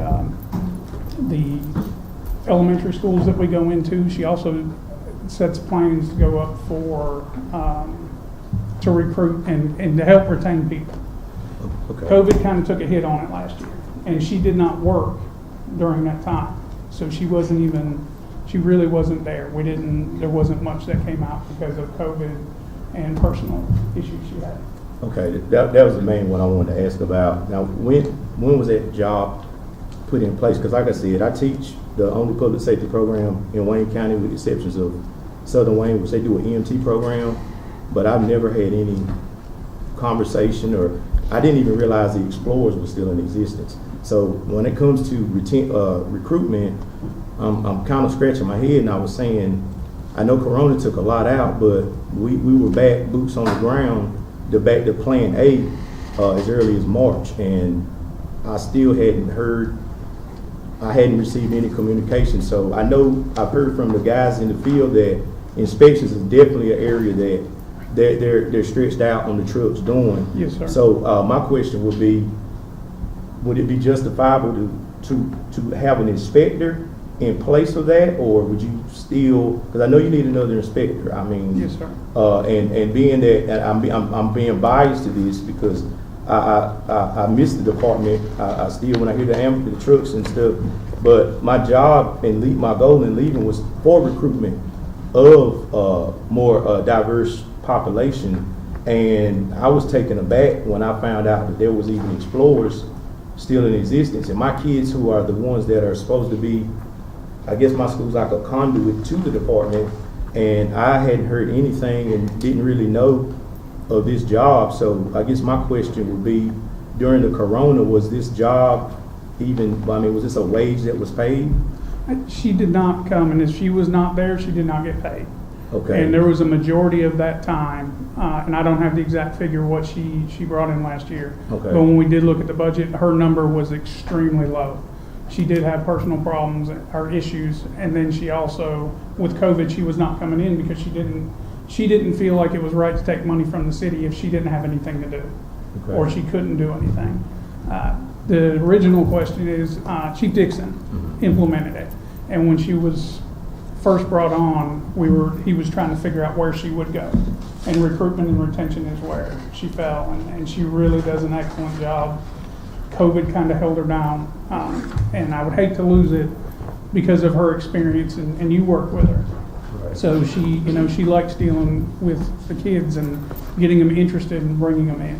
Well, that's my thing. I hadn't heard, being that I teach the program and I hadn't seen the individual, that kind of, that's what kind of, when they said she was going to schools, I'm like, the only school in the county that teaches the program, and I haven't seen this individual. That's And kind of what took me aback, Yeah, and just recently is when they've opened up again. Okay. And so she does have plans, she is working on it, and she falls under Chief Cobb. Well, So I understand you haven't seen her, but there are plans to get her out. Well, I look forward to So, yes, working with sir. y'all in the future. That's all I had. And any issue, I know, are there any questions or any needs or things that you feel that are essential, like right now that we've been cut, that y'all have been cut as a department, that you'd like to address?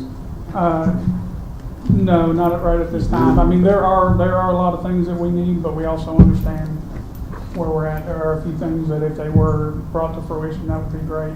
But we worked hard to come up with what we had. But I want y'all to know that anything you needs to be shifted or kind of help in another area, I'm 100% on board with you moving sir. forward. Thank you. So Thank you very much. Thank you, sir. Amen. I want to make one comment. Yes, sir. I know about 5 years ago, it was in the budget for a training facility for the fire department. We did not approve it.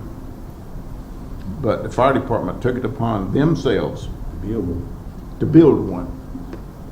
And, I've been there, I've seen them working there, I've seen the actions there. We've got a darn nice training facility, thanks to the volunteer efforts of the fire. Sure do. This is not money we gave. Right. They made it happen. I've trained in that building, several of them. Yeah. And it's, like I say, you would never think you could use containers. It's crazy how big you can build them and how nice they are. Yeah, and it serves the purpose. Yeah, absolutely. I think at that time it was over $500,000 to get them. At least, sir. Yeah, And I think we did it for what, 20% of it at most? Yeah, it was a fraction of the cost with the containers being as low as they were, and our own personnel, individuals that we had retired from the military were welders to put it together and cut things, so it was a really good job. So listen, I know y'all do everything y'all can with the budget you got. Yes, sir, we do. Thank you, Chief. 1 second, Chief, if you Yes. don't mind. Councilman Polak, you Yes, sir. mentioned the fire inspector position. Yes. That was not funded. We do have some capacity, I believe, in our inspection shop to help with that requirement. Okay. So when push comes to shove, it would be a nice thing to have, but that's why I didn't recommend it be funded. So Gotcha. if I can have Alan talk to you about that capacity if you'd like, or online Yeah, now I or just want the guys to offline. get some help in that area, because that can get overwhelming if they get off a year and Yes. the back, so I do want them to get help in that regard. Thank you. That's all I have. Councilman Barway, do you have any issues? I would like for us to look on, page 606, and I'm just asking a question. 3,700 at advertising. And it was, we're saying 92.6 for advertising. And it was my understanding that there is another organization that also advertised for us. And I wanted to know why is it so high? And what can we do?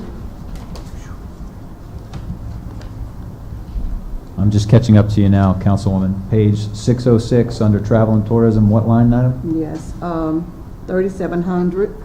3,700, advertising. Okay. Ashlyn? Okay. You're doing well. Welcome back, by the way. Ashlyn's Yeah, just since coming I back just yesterday got from her back. 3 months off for...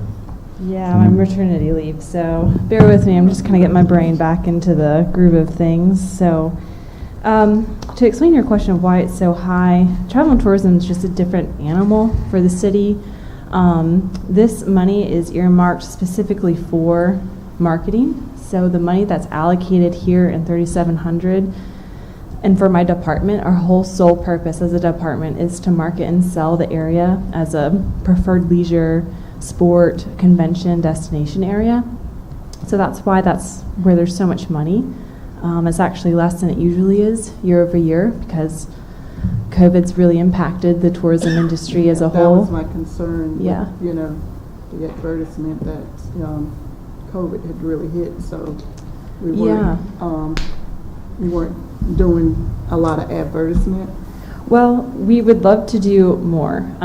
Right now, it's a little bit lower just because there seems to be a bit of a shift of how we're appropriating some of the funds in the occupancy tax collections and the way it's going to be used. But 20% of all collections legislatively are earmarked for advertising and the operations of our department. So advertising could be anything from general brand marketing. So we want to get more leisure visitation on the weekends so that people stay in our hotels, which creates the biggest rate of return on economic impact. So if people stay the night, they usually have a better experience and spend more money. But we also like day visitation too. So when our advertising line item is at that amount, and since it's lower than years past, we get very hyper-focused on digital because we get more bang for our buck. But that's kind of the gist of why that number is the way it is. It's a little bit lower than it's usually because impacts and just being a little more conservative moving forward. But we still want to put a big emphasis on that because we have to rebuild our visitor economy too now. Okay. Ashlyn, could you maybe talk about the different types of advertising you do and how you typically spread that money? Are you talking about channels or Yeah, the purpose yeah. for it? Types of media you do? So there's mostly right now we do digital, but there's traditional and non-traditional marketing. So non-traditional would be the digital search engine optimization. What people are looking for, if they're looking for barbecue experiences, are they looking for aviation experiences, history? So then we want to bring them digitally to us and make them more aware of Goldsboro, Wayne County as a destination. But when there's more specific seasonal things going on, whether it be Center Street Jams or an air show, when it's a bigger level like that, we do get more traditional. So that's TV, radio, commercial, billboards, things that are more tangible, that are traditionally what we think of when we think of advertising, like print and newspapers. But that is so expensive now. For instance, a quarter page ad in, say, Our State Magazine. I mean, we're talking $6,000, and that's a one-time, one-off monthly publication for a very specific demographic.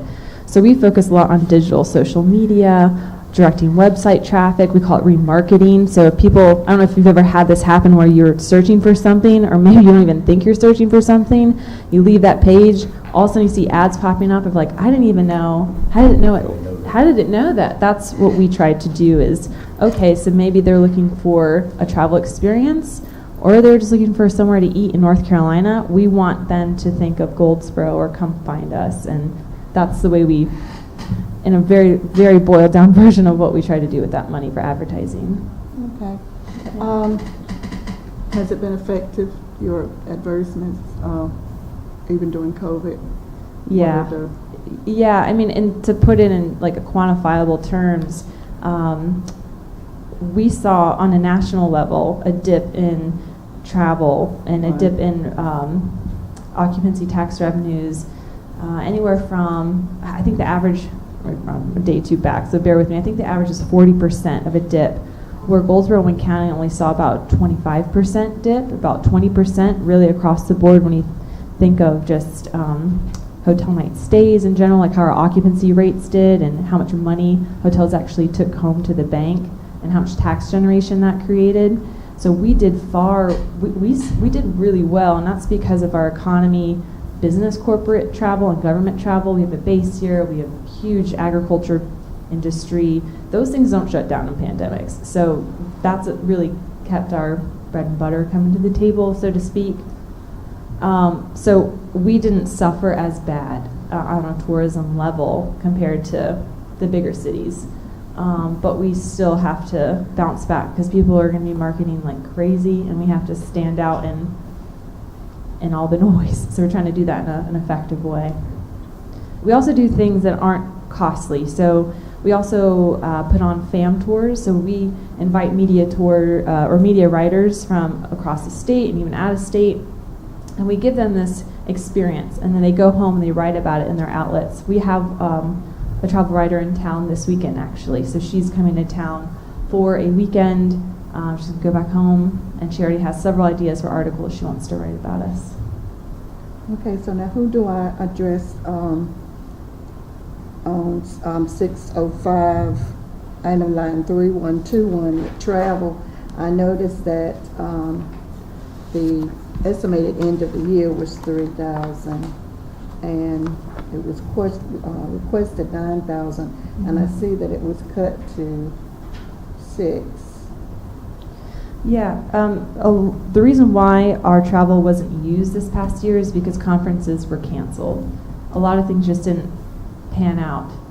They were hopeful that they were going to, so we didn't travel. Normally that travel is used for sport conferences, so we go out and we recruit and we market ourselves. So we recruit events like Quidditch came, lacrosse was another big event that we had gotten.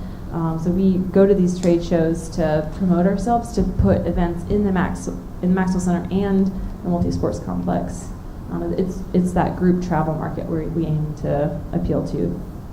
Okay, thank you. Okay. While you're still there, I was looking at advertising line items. I know that, well, my 20-year reunion was 2016. We didn't have the parade downtown, and then this was my 25th year anniversary, and we didn't have anything in regards to Dillard alumni. But as you know, the Dillard alumni brings in millions of dollars every year for the city of Goldsboro, and I know we took a hit this year. I'd like to consider in the future using that as a line item as well, because I know it brings just as much, if not more than Wings Over Wayne to this community. So from an advertising standpoint, have y'all ever done anything for the Dillard Goldsboro alumni as far as bringing people into Goldsboro from a tourist aspect? Are you talking about just visitor experience things? Yeah, I mean, or hotels are booked, I mean, for miles, I mean, restaurants. I don't know, probably Chamber of Commerce will have the actual monies that they spend. We do. My office tracks the So economic impact, yeah. Why hasn't that been a consideration as far as, since they bring in so much? So we We don't try to show favoritism, so to speak. So if we did that for each group coming into town, there would be not a whole lot. Yeah, so what we try to do, and to answer your question, is we have done billboards in the past welcoming them on the main thoroughfares. We do specialized welcome brochures, printed materials in the hotels. So when people are staying overnight, that's where you see it most often. We work with the hotels to, if they have marquees or welcome signs, to make sure there is that greeting there, that there's presence. We worked with downtown years ago to print banners to hang up in the Center Street areas to also just make sure they have a welcome presence. But as far as other paid experiences, no, that is something that we would like to do. Maybe we can talk to you more about that, about how we can go about creating these special group tours. Yeah. I mean, y'all probably, your class could probably give us the tour, to be quite honest. I mean, literally, the Goldsboro Deal alumni, and my mom's from New York, but they were actually having the daily news, articles of the Goldsboro Deal alumni in New York City.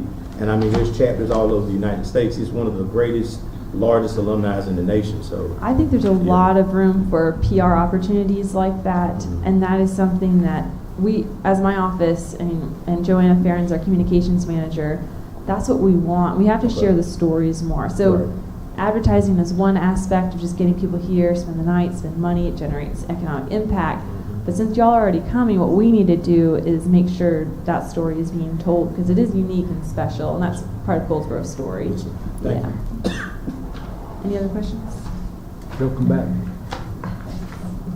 Congratulations. Also, I had a question on page 243. What page? 243. And I wanted to talk about the funds for gloves, eye protection, and aprons. And it's only set at $450. And in talking with several people, I don't know if I'm in the right area or not, but some of the men that work on the garbage trucks during COVID did not have masks or gloves. But yet I see that there was 450. I personally, I don't think that's enough. So I wanted to talk about it. Thank you. Good evening. Good evening. I can barely hear you back there. It was massive. Oh my goodness. Okay, Yeah, I wanted to talk about your men on the garbage trucks. I do understand the situation where your garbage truck did break down. That was kind of embarrassing, if that was true. But I did want to talk about the protective clothing too.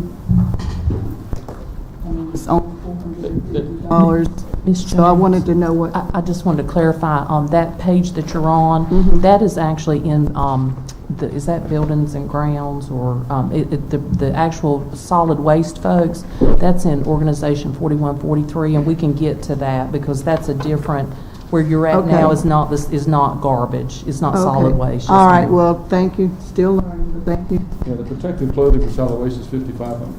Okay, all right. And they were provided masks, and everyone had accessibility to masks and anything else they needed as far as protective gear and clothing and that they needed for COVID during COVID. Okay, all right, thank you.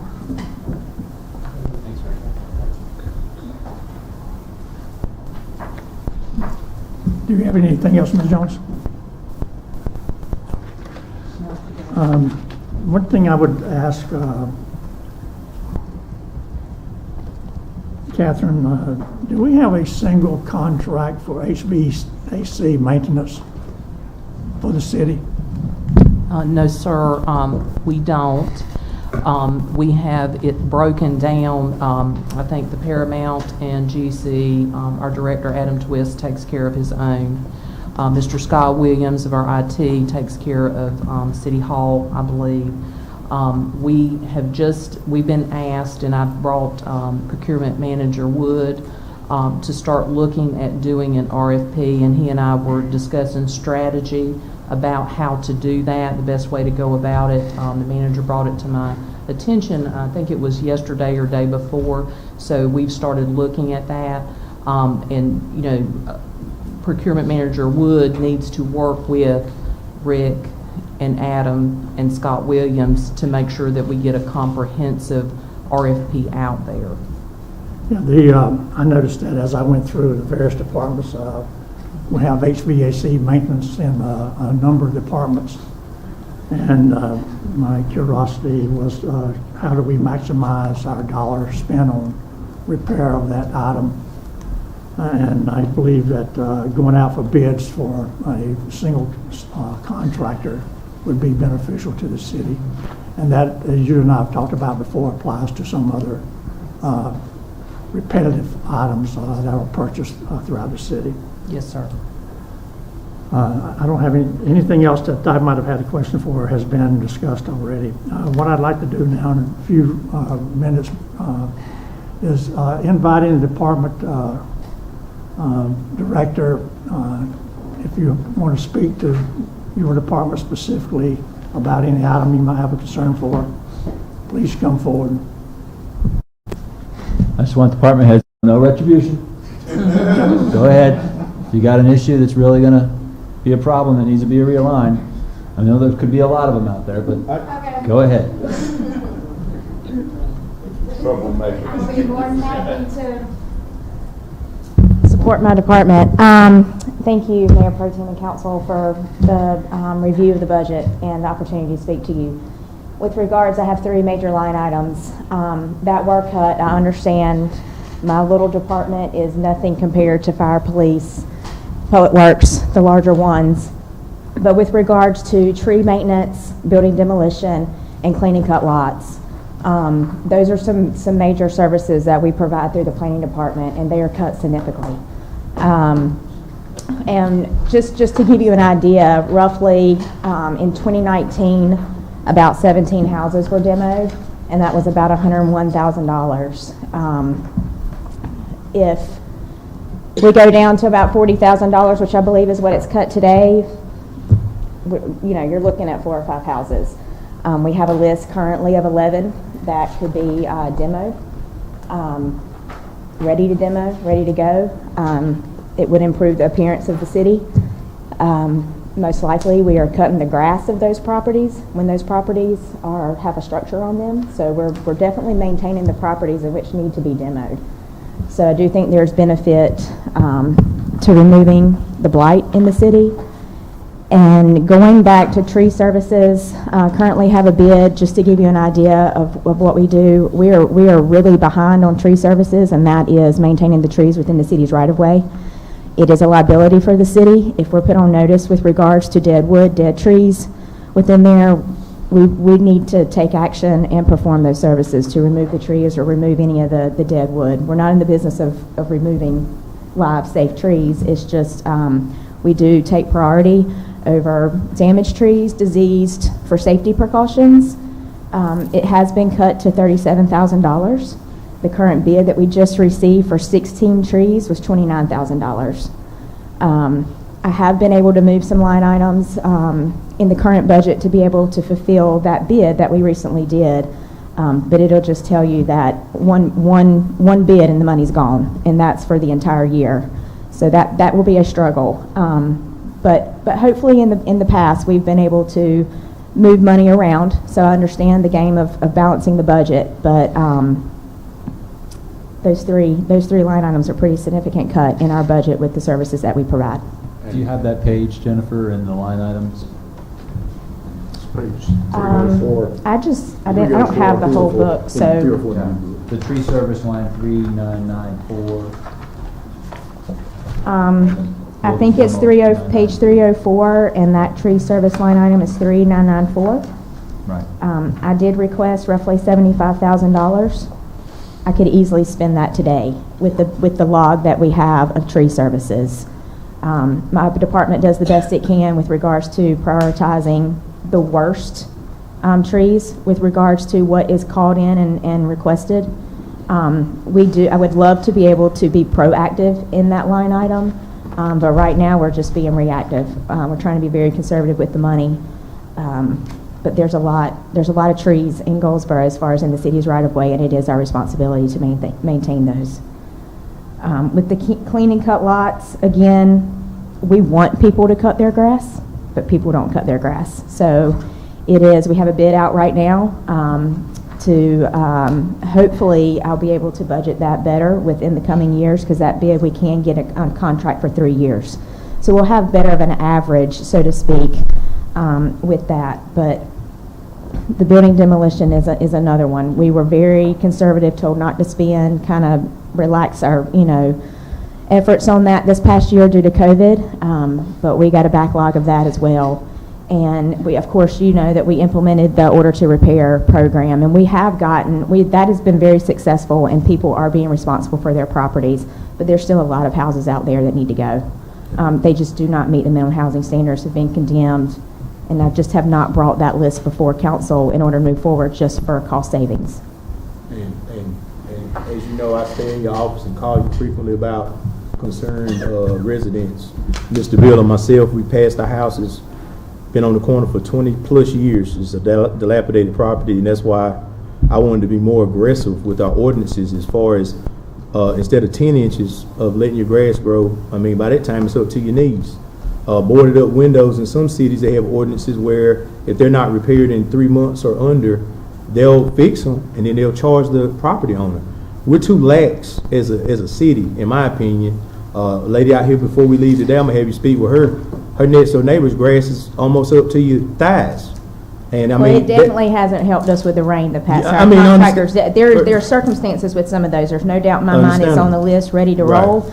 But we haven't been able to mow any grass lately. Understandable, but like I said, that shouldn't be something the city has. That should be property owner. Oh, absolutely. And I mean, unfortunately, in my district, like I said, my district is probably the most impoverished in the community because I have 4 housing projects. Not only that, almost 40% of my district is rental properties. And as you know, when people move away, somebody leaves their child a house and they move to Delaware or wherever, they don't care as long as they get the money.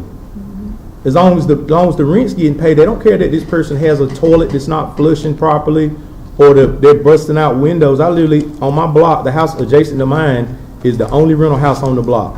When I tell you that house has had windows broken out of it, people just acting like fools in the yard, their grass is cut. Sometimes I have to pay my landscaper to cut maybe 4 feet on their side so it doesn't blend in with my property. Right. And like I said, we need to be more aggressive in our ordinances, and there's no reason a car should be sitting on cinder blocks in the yard. There's no reason that cars are parked and driving in grass causing roots and causing the property back. I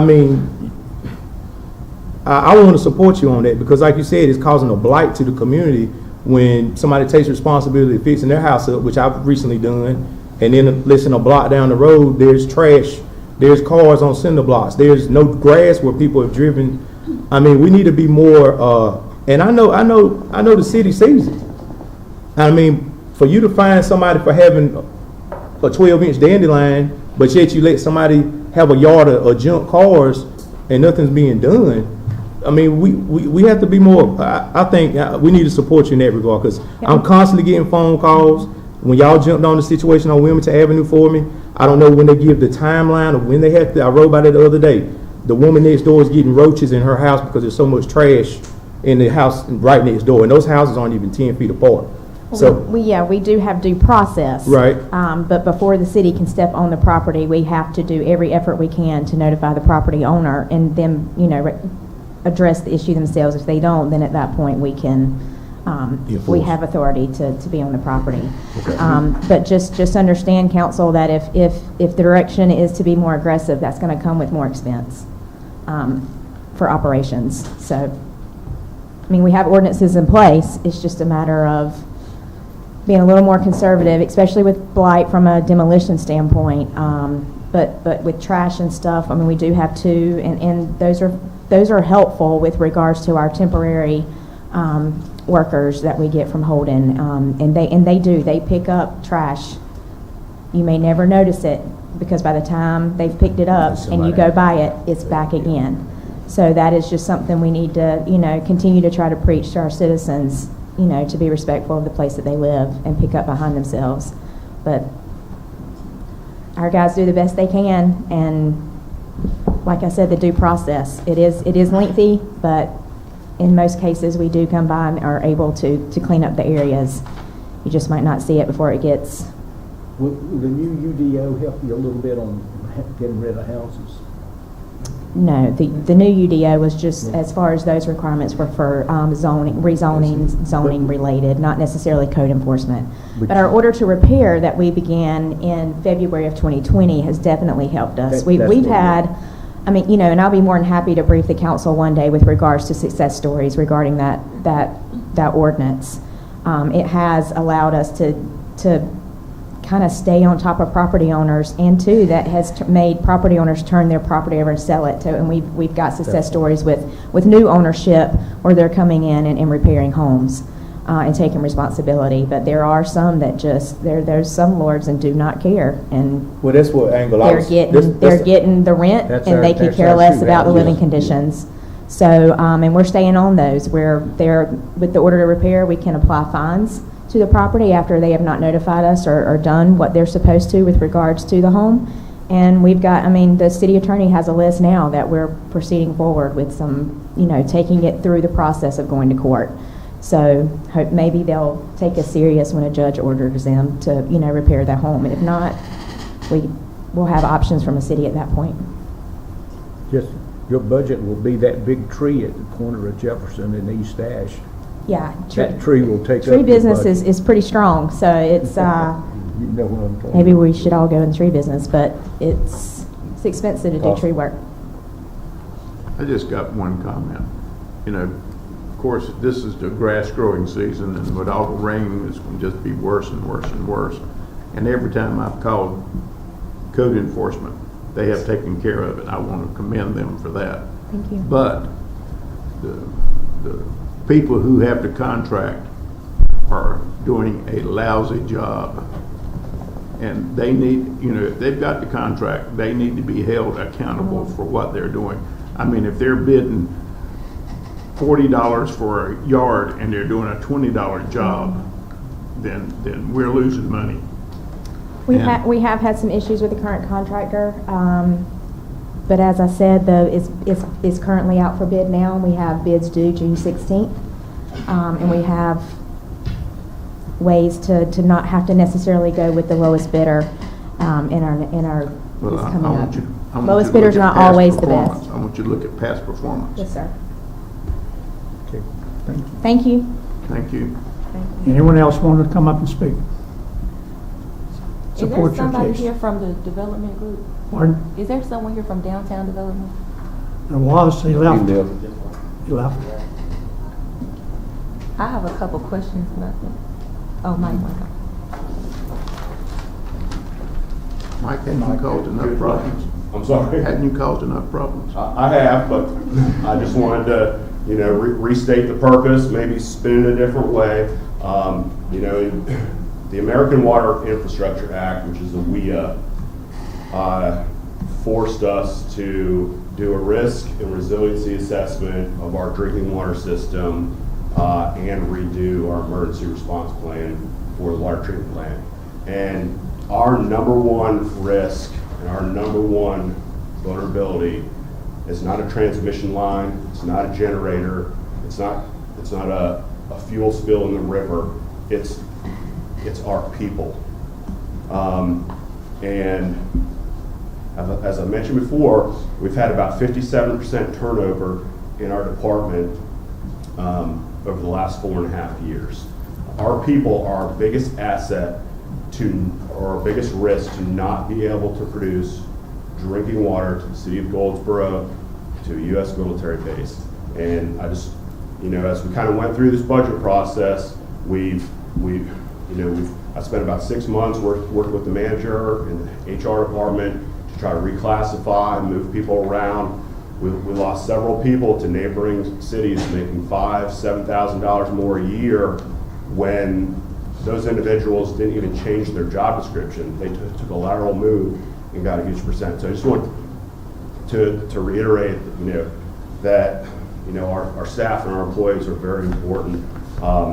You know, we cut an equipment shelter, a high service pump, 4 positions, a variable frequency drive, a bar screen, dredging, a sludge, dump truck, painting. But I want you to know what you're getting for the 15% rate increase. You're getting an automatic transfer switch at the water treatment plant. We have 2 generators there, one's a backup generator. The automatic transfer switch is bad. I can run the generator all day, but I can't transfer power to the water treatment plant until that transfer switch is replaced. Painting and resealing the interior of clear well number 2 at the water plant. You know, that's a 2.5 million gallons of potable drinking water, and there's potential water loss through the cracks and the seals in that. Purchasing new flow meters for the effluent. There's a 16-inch and a 20-inch pipe that leave the drinking water plant. We need to account for where the flow that's leaving the water plant. The concrete for the flood barriers. We have the flood barriers out there. We thought that was a great investment, considering the recent hurricanes. We don't have to redirect resources from the fire department, public works to help us now. But that concrete is important to have a nice solid foundation for those barriers. The automatic transfer switch at the generator, or at the Neuse River pump station, our drinking water pump station from the river. I currently have to send operators out there in thunderstorms to manually transfer that power. They're opening up a cabinet at 480 volts, and it's dangerous. We have to get assistance from the fire department to take us out there on boat when the river levels are up too high. If I have a reliable transfer switch, then we don't have to take that risk. A total organic carbon analyzer. We analyze organic carbon every day at the water treatment plant. Organic carbon is a precursor to carcinogens, etc. The manufacturer sent us a letter. We've discontinued parts for this piece of equipment. So if our TOC analyzer goes down throughout the year, we're going to have to purchase a new one. I've asked for 3 vehicles in the budget. Updating the utility master plan. I think this is a very important thing. I think everyone needs to know where we stand from a capital improvement standpoint and have a plan moving forward. The last phase of our telemetry system, our Westbrook pump station generator. It's over 25 years old. It's our master pump station. During the hurricanes, that pump station pumped 40 million gallons of water. It could pump more than that, but that's all we could handle at the plant. We basically pumped down parts of the city where I was coming in. If we lost that generator for any reason, we will have to rent a generator until that generator is replaced. You could be talking $30,000 a month for that size generator. It could take almost a year to replace that generator. The bar screens, we've talked about that before. One's from the 1960s, one's from the 1970s. And the aerators, the big aerators that stir up the oxygen in the ditches of the plant, those were installed in the 1980s. We need to rebuild them. They can get rehab. That's at a cost of $110,000 each, and I have 4 of them. We're trying to do 1 a year for the next 4 years. Wasting valves at the plant. Those valves were put in the 1980s. They're broken. It's combined space entry. Valves right now, if you try to order a valve, it's back ordered for 6 months. So even if we get the funds, we're not going to be able to replace valves until after Christmas time. Replacing a bulk chemical tank, a lab distillation unit. We use distilled water, in our laboratories to run the analyze our samples. And those were the things that we're getting for that 15% increase. I just wanted to bring that back up, tell you there is value. It's not just 15%. Those are the things we're getting. That adds up to about 2.67 million, if I recall correctly. So I got one question. Why weren't we told of this years ago? If you go back, on the Finance Page website, and you look at the budgets, and you look at the budget requests, right? So last year, for example, my budget request was X amount of dollars. By the time it makes it to City Council, there's a manager's recommended budget, and then we have to make adjustments based on rates. So these things have been brought up. I've requested these things. I've only been here for 4.5 years, but I've requested these things. The UV system, that's gotten, I guess the term lately is the can getting kicked down the road. Well, I've asked that 3 times. What I'm going to say to you and to every other department manager, if there's something that is urgently needed, you need to let the city council know during the budget session. I mean, don't just tell the city manager or the finance director or whatever. They're the ones who cut the budgets, but we're the ones who can add things back in. And, we need to know what is urgently needed for, in your case, our water and our sewage, which are very, very important. Our water system is probably one of the most important systems that we got in this city. So clean water is problems in a lot of cities, but so far we've been fortunate. So if you ask me, is this a piece of equipment running? I'm going to tell you yes, it works. Could it go another year? Yes. But in the planning process, you need to purchase something before it goes bad.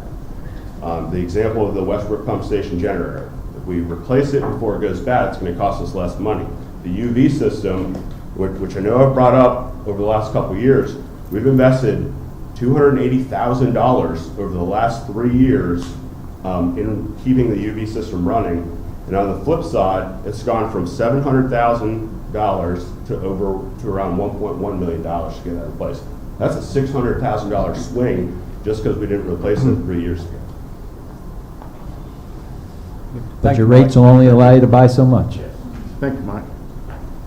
Any other department representative want to come forward? Okay, I stated that I would like to continue this discussion on Monday. If the council is and we had it scheduled for Monday, by the way. So if there's no other comments or questions or whatever, you have one, sir. Could I take us back to the slide on the 4 items, and if we can get some consensus on that? Because if we don't get consensus to do those 4 items, we're going to have to do some significant cuts to things that Mike just talked about. Okay. Item number, you're going to handle this? So on item number 1, if you don't use the American Rescue Plan for $1.7 million for the provision of services, we're going to have to cut services for $1.7 million. Fortunately, this plan, this money is available for this exact thing. Because of COVID, because of cutbacks in the economy, because the growth didn't happen that would have been expected, perhaps, as people were planning in the past, for growth to pay for these things. Fortunately, this funding is available, and I'm recommending it to provide services. And then the other $2.7 million that's out there, again, we'll put in a special revenue fund to be determined by council later on. My recommendation would be to invest it in the infrastructure problems that have been talked about in the past. If council wishes to do it some other way, we can talk about it at that time. But I think we need a consensus to spend that money, and what I've heard in the past is there is consensus to use that ARP for $1.7 million and such. So unless council thinks otherwise, because if you do, we need to go back and do some serious cutting to the budget that's already very thin. More heavy word to cut. So you've heard the manager's explanation of that and his recommendation. I'm not asking for a vote here, but I'm asking that we indicate our support of that by raising our hand.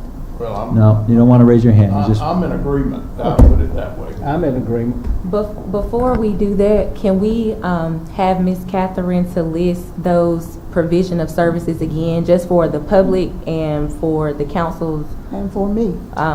Yeah, if you wouldn't mind, Ms. Catherine, sharing what those provision of services are, or what it can be used for. Okay, so we can use it to provide services such as public safety services, police and fire, which, your police and fire budget combined is probably around 16, 17 million. So, that's a generous part of the general fund budget, which is what basically that will help offset so that we don't have to continue cutting more. Because your small departments, obviously, it's hard to cut, big chunks of money. So who's going to probably suffer really, or it's going to be your public safety. So that's where we're using that 1.7 million is to help cover those expenses in public safety. Does that include salaries? It would be anything, yes, Oh, ma'am. yeah. Yes, ma'am. Another, like Catherine mentioned before, you might have to RIF people or downsize your departments to some degree, which we don't want to do unless absolutely necessary. Okay, I agree. I'm in favor of it. In favor of it. Okay, next. Okay, so the next one is a loan for essential vehicles. All the equipment that's being bought, that's rolling stock, about 1.8 million. If we were to buy that, pay go as you will, out of the revenues that's received, you would have less fund balance. So this enables, if you do this loan, to pay for that in such a manner. And we don't have to pull from fund balance, which is obviously an issue, or cut other operational expenses. Like I've made the comment in the past, we've done it before. It's typically the way that It's business typically has the been way it done is. around here. If we can start to save some fund balance and get ahead of our projections in the future, hopefully we can pay for that as we go rather than having to take loans. I got one question for Catherine. Can you get us a list of what debt comes off this coming year? Yes, sir. Actually, in the slide, I will be glad to provide you the list, and also in the slide, I was going to see if I can get to that Why don't we pull that page. up right now? Let's see. Remember which slide number that is, Catherine? As I'm looking right now. Okay. So if you look, it's the page 22 of the slide. 22 and 23 have all of the debt, and so it shows what's remaining on the debt as of the end of the fiscal year and the payments. The items that are highlighted in green are the debt pieces that are falling off. So we do have a couple, and then also in the column right beside the description, it tells you what year that debt drops off. So for example, we have the 2011 refunding of the sewer and streets. It's fallen off this year, and that's on page 22.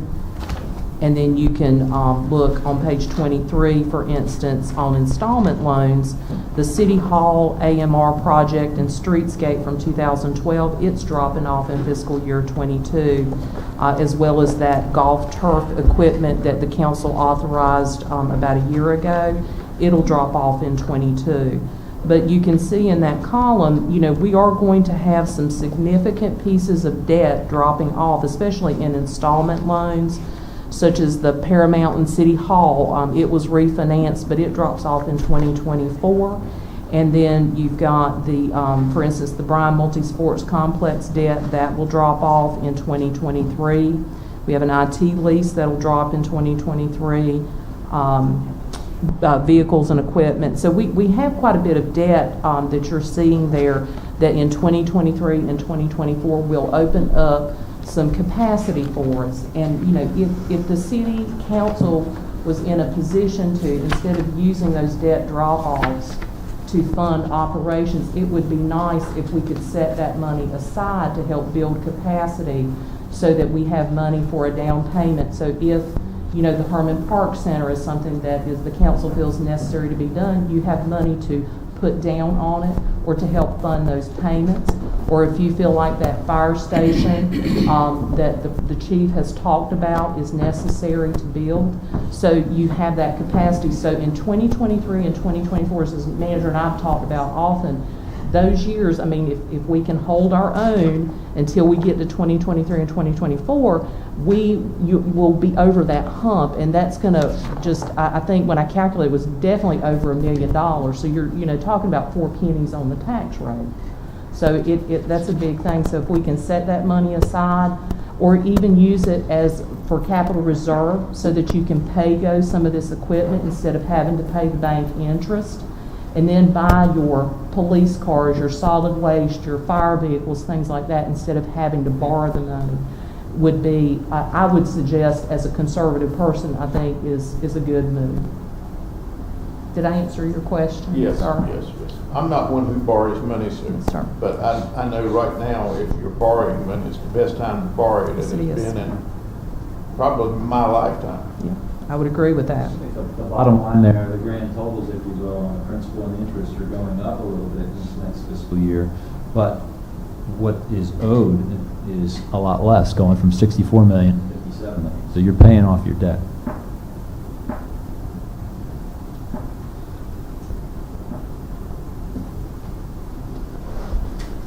Go back to the slide that we were on.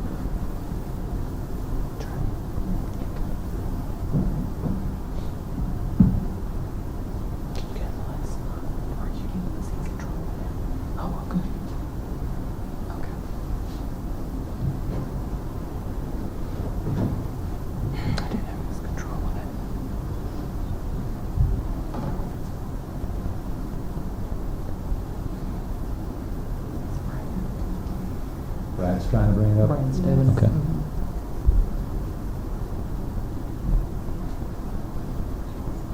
I believe we have concurrence for the loan, unless a majority would speak otherwise. So raising the property tax 3 cents, this goes directly to adding to your fund balance. This is really the only way we can do that. And as you know, the LGC has concern.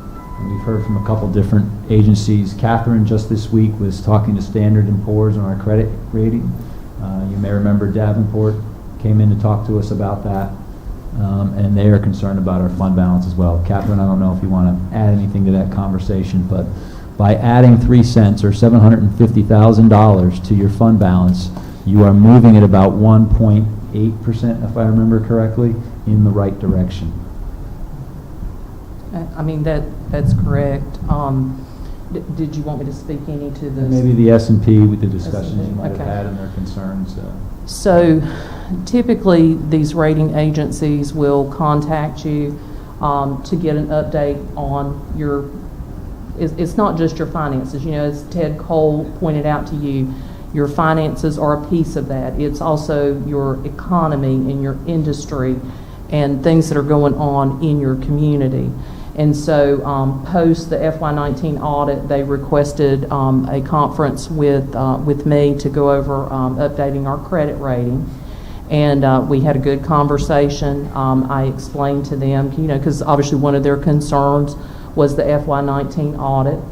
And of course, I went on to explain to them the various reasons, because there's not, it's not just one item, you know.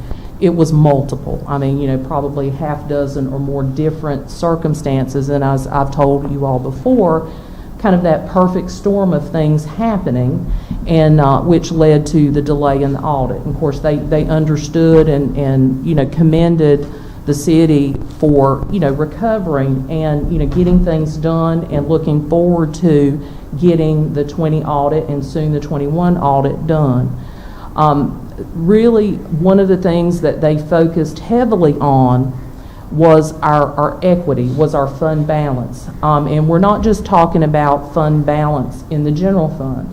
We're talking about our net position. It's a little bit different terminology, but essentially kind of the same thing. But our net position in the utility fund, because they looked at the audit just like you looked at it. And they did see that large drop. We had conversations about it. And it's, as I said, you know, FY19 is behind us. Can't change it. It is what it is. And so we're trying to move forward. And so what they are concerned about is, you know, hey, you've got the results. What do you think FY20, FY21? How did you do FY22? How are you all going to ensure that you are viable, that your fund balances, that you're going to be able to operate this government and these entities, these utilities that you have? And of course, as you all know, your general fund and your utility fund are your two big giants in the room, right? Because the others are very small and they're fairly self-sustaining. So they had a lot of concern, not so much about, well, you know, shame on y'all for not getting your 19 audit done. They want to know, because their bondholders want to know, how are you going to sustain yourself? So, you know, we have to look past, is it anybody's fault or anything like that, but we have to look forward of how are we as a group pulling together to make sure that we keep Goldsboro growing and successful and viable financially. And so we had a really good discussion, and I told them, you know, the manager had proposed the 3-cent tax increase, which would be used towards building that fund balance, because as you all know, we're at a little over 11% available fund balance, and the council's goal is 15%. Now, that 3 cents will not get you back to the 15% level in 1 year. It's probably going to take several years to do that. And then I also explained to them that we had a lot of delayed needs and we had a lot of personnel needs in the utility fund. And, you know, providing safe, clean drinking water to our citizens and our businesses is of utmost importance. And then also ensuring that we have, you know, treated our sewer and that we maintain that in a safe and a healthy environment was very important. And so, you know, I told them, this is tough. It is difficult for our council because they have citizens and businesses that are suffering and struggling. So this is a really difficult time, especially because we have had flat growth. You know, we can't hide that, right? But I told them that we, you know, support the initiatives that the city and the county have together to bring new business to Goldsboro, to grow the population, to ensure that, you know, our youth are trained and that they're ready to help build Goldsboro. So I said, you know, some things we can control, you know, as a staff. And so, you know, we told them we have tried to take proactive steps to rebuild our fund balance and our net position in our general fund and our utility fund. And so we're kind of at a crossroads at this point. Of course, they are very concerned and would like to know what decisions are made. What will happen at this point is, you know, I've provided them information, much of which, really all of which, you've seen all of this information that we've provided to you. I have provided it to them. They will do an analysis, and in a couple of weeks, they will make a decision that they will recommend to the Credit Watch Board, and then that Credit Watch Board will actually come back and make a recommendation as to whether what our credit rating, if it is going to change or not. You know, of course, I'll let you all know, let the manager know when that decision is actually formalized and made.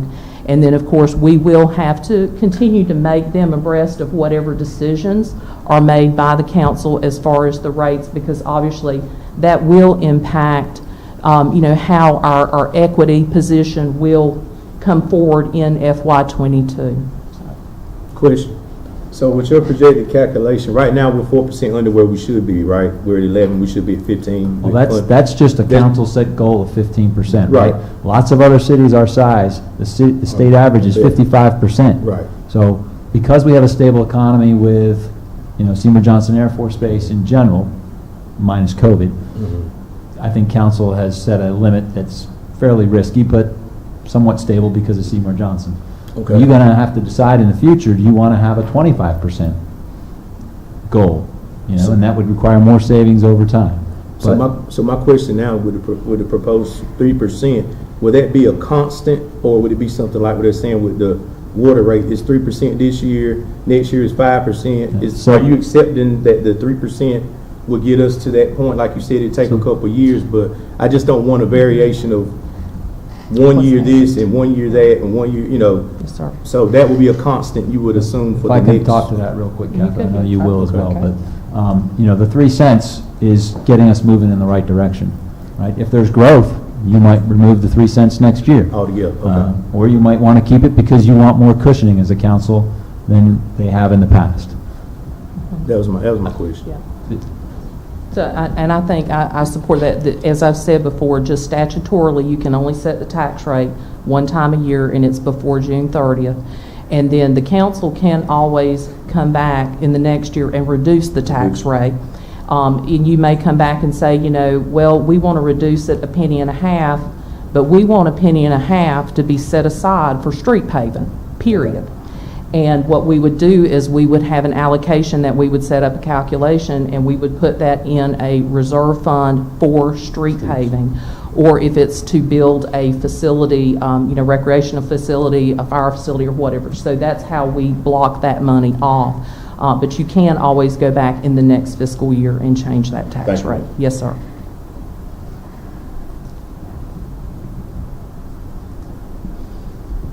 So, for the 3 cents, we'll keep it in there for now unless we hear that council wants to change it. And you can wait. It would be difficult. We want to talk about it Monday if you don't want to get the consensus now. But in the end, on the 21st, we don't want to not approve a budget because you all disagree, or the majority disagrees with this 3 cent tax increase. Because it's a fairly easy removal. I mean, Catherine takes that 3 cents out and you don't add anything to fund balance. And then you can explain to the LGC why we didn't add anything to fund balance. What do you say, Mr. Hancock? Well, in 10 years, I've never voted for a tax increase, but this year, I don't see where we have a whole lot of choice. Matthews? I'm saying no right now.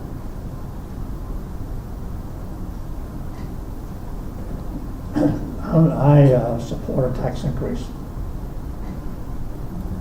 I'm in favor of 3% for fund balance increase. I'm in favor. No. No. Okay, thank you, council members, for your feedback. And so the last one is the rating of water and sewer utility rates at 15%. Mike gave a good explanation on this, and this 15% enables that $2.6 million worth of work that's going to be done just in the upcoming year. Now, once that gets done, you might be able to apply, and you will be able to apply that rate if you keep it towards future requirements. But right now, last year, the 17.5% increase only paid for operating expenses. It did not pay for your CIP. And if you reduce this rate any further than that, he's going to have to cut out some of what he just told you about, much of which is critical. And if you don't do these kinds of things, you won't enable the growth that you're looking for to pay for taxes in other ways.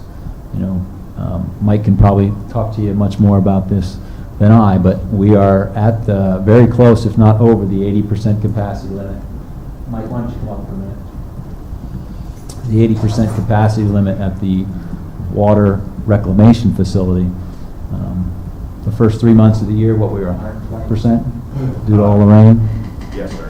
Right. The first 3 months from January 2010 until December 2020, we went over capacity 4 months, which means we went over 14.2 million gallons a day. January, February, and March, we went over 14 million. We had our highest flow ever recorded at the plant on record in February. It was over 19 million gallons a day. The state has what's called the 80-90 rule. In layman's terms, that means once you're at 80% capacity, you have to have engineering design done for a plant expansion. Once you hit 90%, you're supposed to be pulling permits and you're supposed to have shovels in the ground. So we got out of May and we were at 99%. Well, through the first 10 days now of June, we're at almost 15 million gallons a day at the plant. So we're trending right now with the rain events that we've had to go back over 100% for the 6-month period. So we're going to have to make an investment probably next calendar year in design of expanding the plant. And so what can happen is moratoriums can happen. It could impair economic development if somebody wants to come in and build a facility. Even a housing development, we talk about being short houses. If a housing development wanted to come in, they wanted to tie into the sewer system, we can't do it because the flow path of the collection system to the plant cannot handle that flow. So there's a lot of impact that can happen if we don't continue to reinvest in the infrastructure. Right, and so by doing by doing this, takes our rates up to still below average, but very close to average within the eastern North Carolina. So when we go back and ask for funding from the American Rescue Plan, from the state or the federal government for infrastructure, I think by doing our part, we will be much better positioned to get those funds. And if you don't, before they give you those funds, they're likely to tell you to do that anyway. So those are some of the discussions we've had so far. I want to make a comment.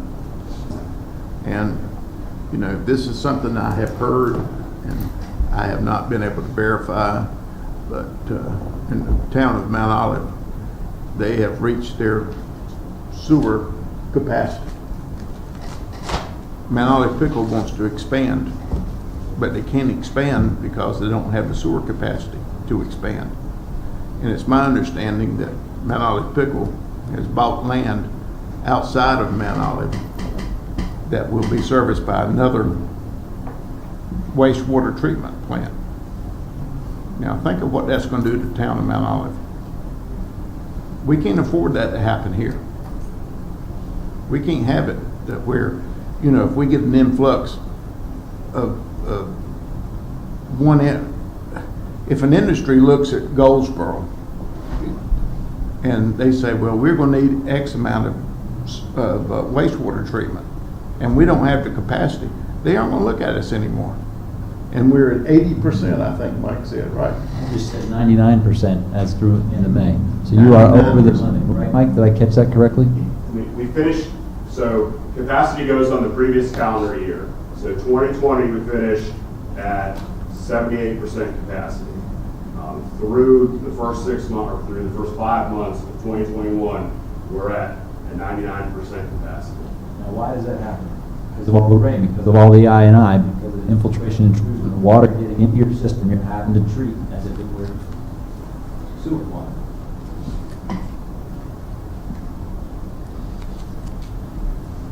Ms. Takeout, were you, I'm through. okay, was that a support for this? As bad as I hate to say it, it is. Ms. Matthews? No. So no, I support it. I can't go with that one. I support it. I can't. I wanted to ask this question. For Wayne County, we are projected to receive 23.8 in the recovery fund. That's already there. I heard, if I understand correctly, that we do need to do this, but that we don't have to do it tomorrow. That the equipment is working. So why can we not wait to get this money? To see how much that we can allot to help us with this. I cannot agree to increase in the water bill. I'll ask the county commissioner and take a look at what they voted on with their budget and bring that information back to you. I think they put their ARP off to the side, but I don't suspect they're going to spend their American Rescue Plan on city issues. They may. They may put it into their schools. I don't know where they're going to put that. And then the utilities, the budget, the Republican budget is in appropriations right now at the General Assembly, and they have allotted money for utilities. So I would like to see what we're going to get there. I have an additional question. It looks like the council is kind of torn half and half. What would that look like if it was going to an official vote? Would that pass or fail? But you're going to have to get, on the 21st, if you vote then, you're going to need a supermajority for the first vote of an ordinance, which would be 5 of 6. And then you could reconvene a couple days later if you don't get 5 of 6, and where you will need a majority 4 of 6 votes. So if we're split on this particular issue, we probably need to look at other aspects of it. We'll try to bring back some other proposal to you on Monday. I've had Mike look at this already. For instance, a 10% rate increase, he's going to cut out X, Y, and Z. A 5% rate increase, he's going to cut out everything but, for instance, let's see, the utility master plan update, one of the automatic transfer stations, actually 2 of the automatic transfer stations, carbon analyzer, and a lab distillation unit. So that means everything else he mentioned would not happen, and you would be taking risk throughout the year. If something breaks, then you might not be able to operate a system, or you might be, going to fund balance to fix it. No. Did I capture that right, Mike? Yes, sir. You can't do fund balance. Go ahead, Catherine. Okay, I'm sorry. Clarify my statement. I just want to utility clarify. fund. Yes, so I just want to clarify, and I understand how difficult this is to make that decision because it impacts so many people. But I think it's my job to make sure that I tell you that if you don't pass some sort of rate increase, that the fund is going to be insolvent in 2023, okay? I mean, insolvent, can't pay its bills. If you recall, David Hyder showed the slide where he did the rate increases and showed the changes that are in there. And without that 15%, then we're looking at insolvency. So I think when we respond to the LGC's letter about our plan, about how we address not just general fund, because they are going to have concerns over the utility fund, I just want to make sure that you understand if you don't have that increase, that is a significant financial effect. And Mike may be able to speak a little bit more to that. He has worked very closely with David, but I'm not trying to scare you, but I'm just trying to be upfront with you and honest with you about the situation, okay? And you cannot go into fund balance because you're not going to have any fund balance there to go into, okay? What I've heard, the last 2 sessions is we've kicked, why didn't we do this years ago? Why didn't we take care of it? Well, I've been accused, and other council members have been accused of kicking the can down the road. Well, if we don't do something, that's what we're doing now. Kicking the can down the road. And, it's going to come to the point where certain council members won't be on the board or on the council. And then those of you who are going to have to face reality. I want y'all to think about that. You got to face reality. You've heard the dire situation we're going to be in. Now, do I hate doing it? Heck yeah. But do I know it's a reality? Yes.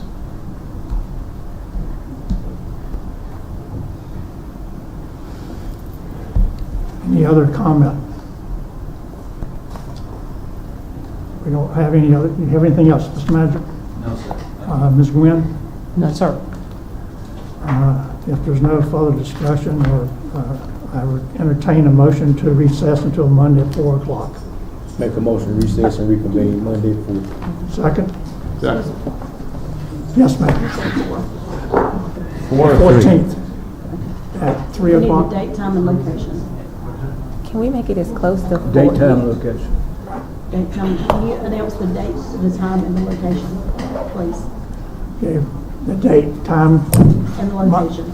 Monday, June 14th at 3 p.m. Here in the council chamber. Who came up with that date? Pardon? Who decided that date? We decided that date originally.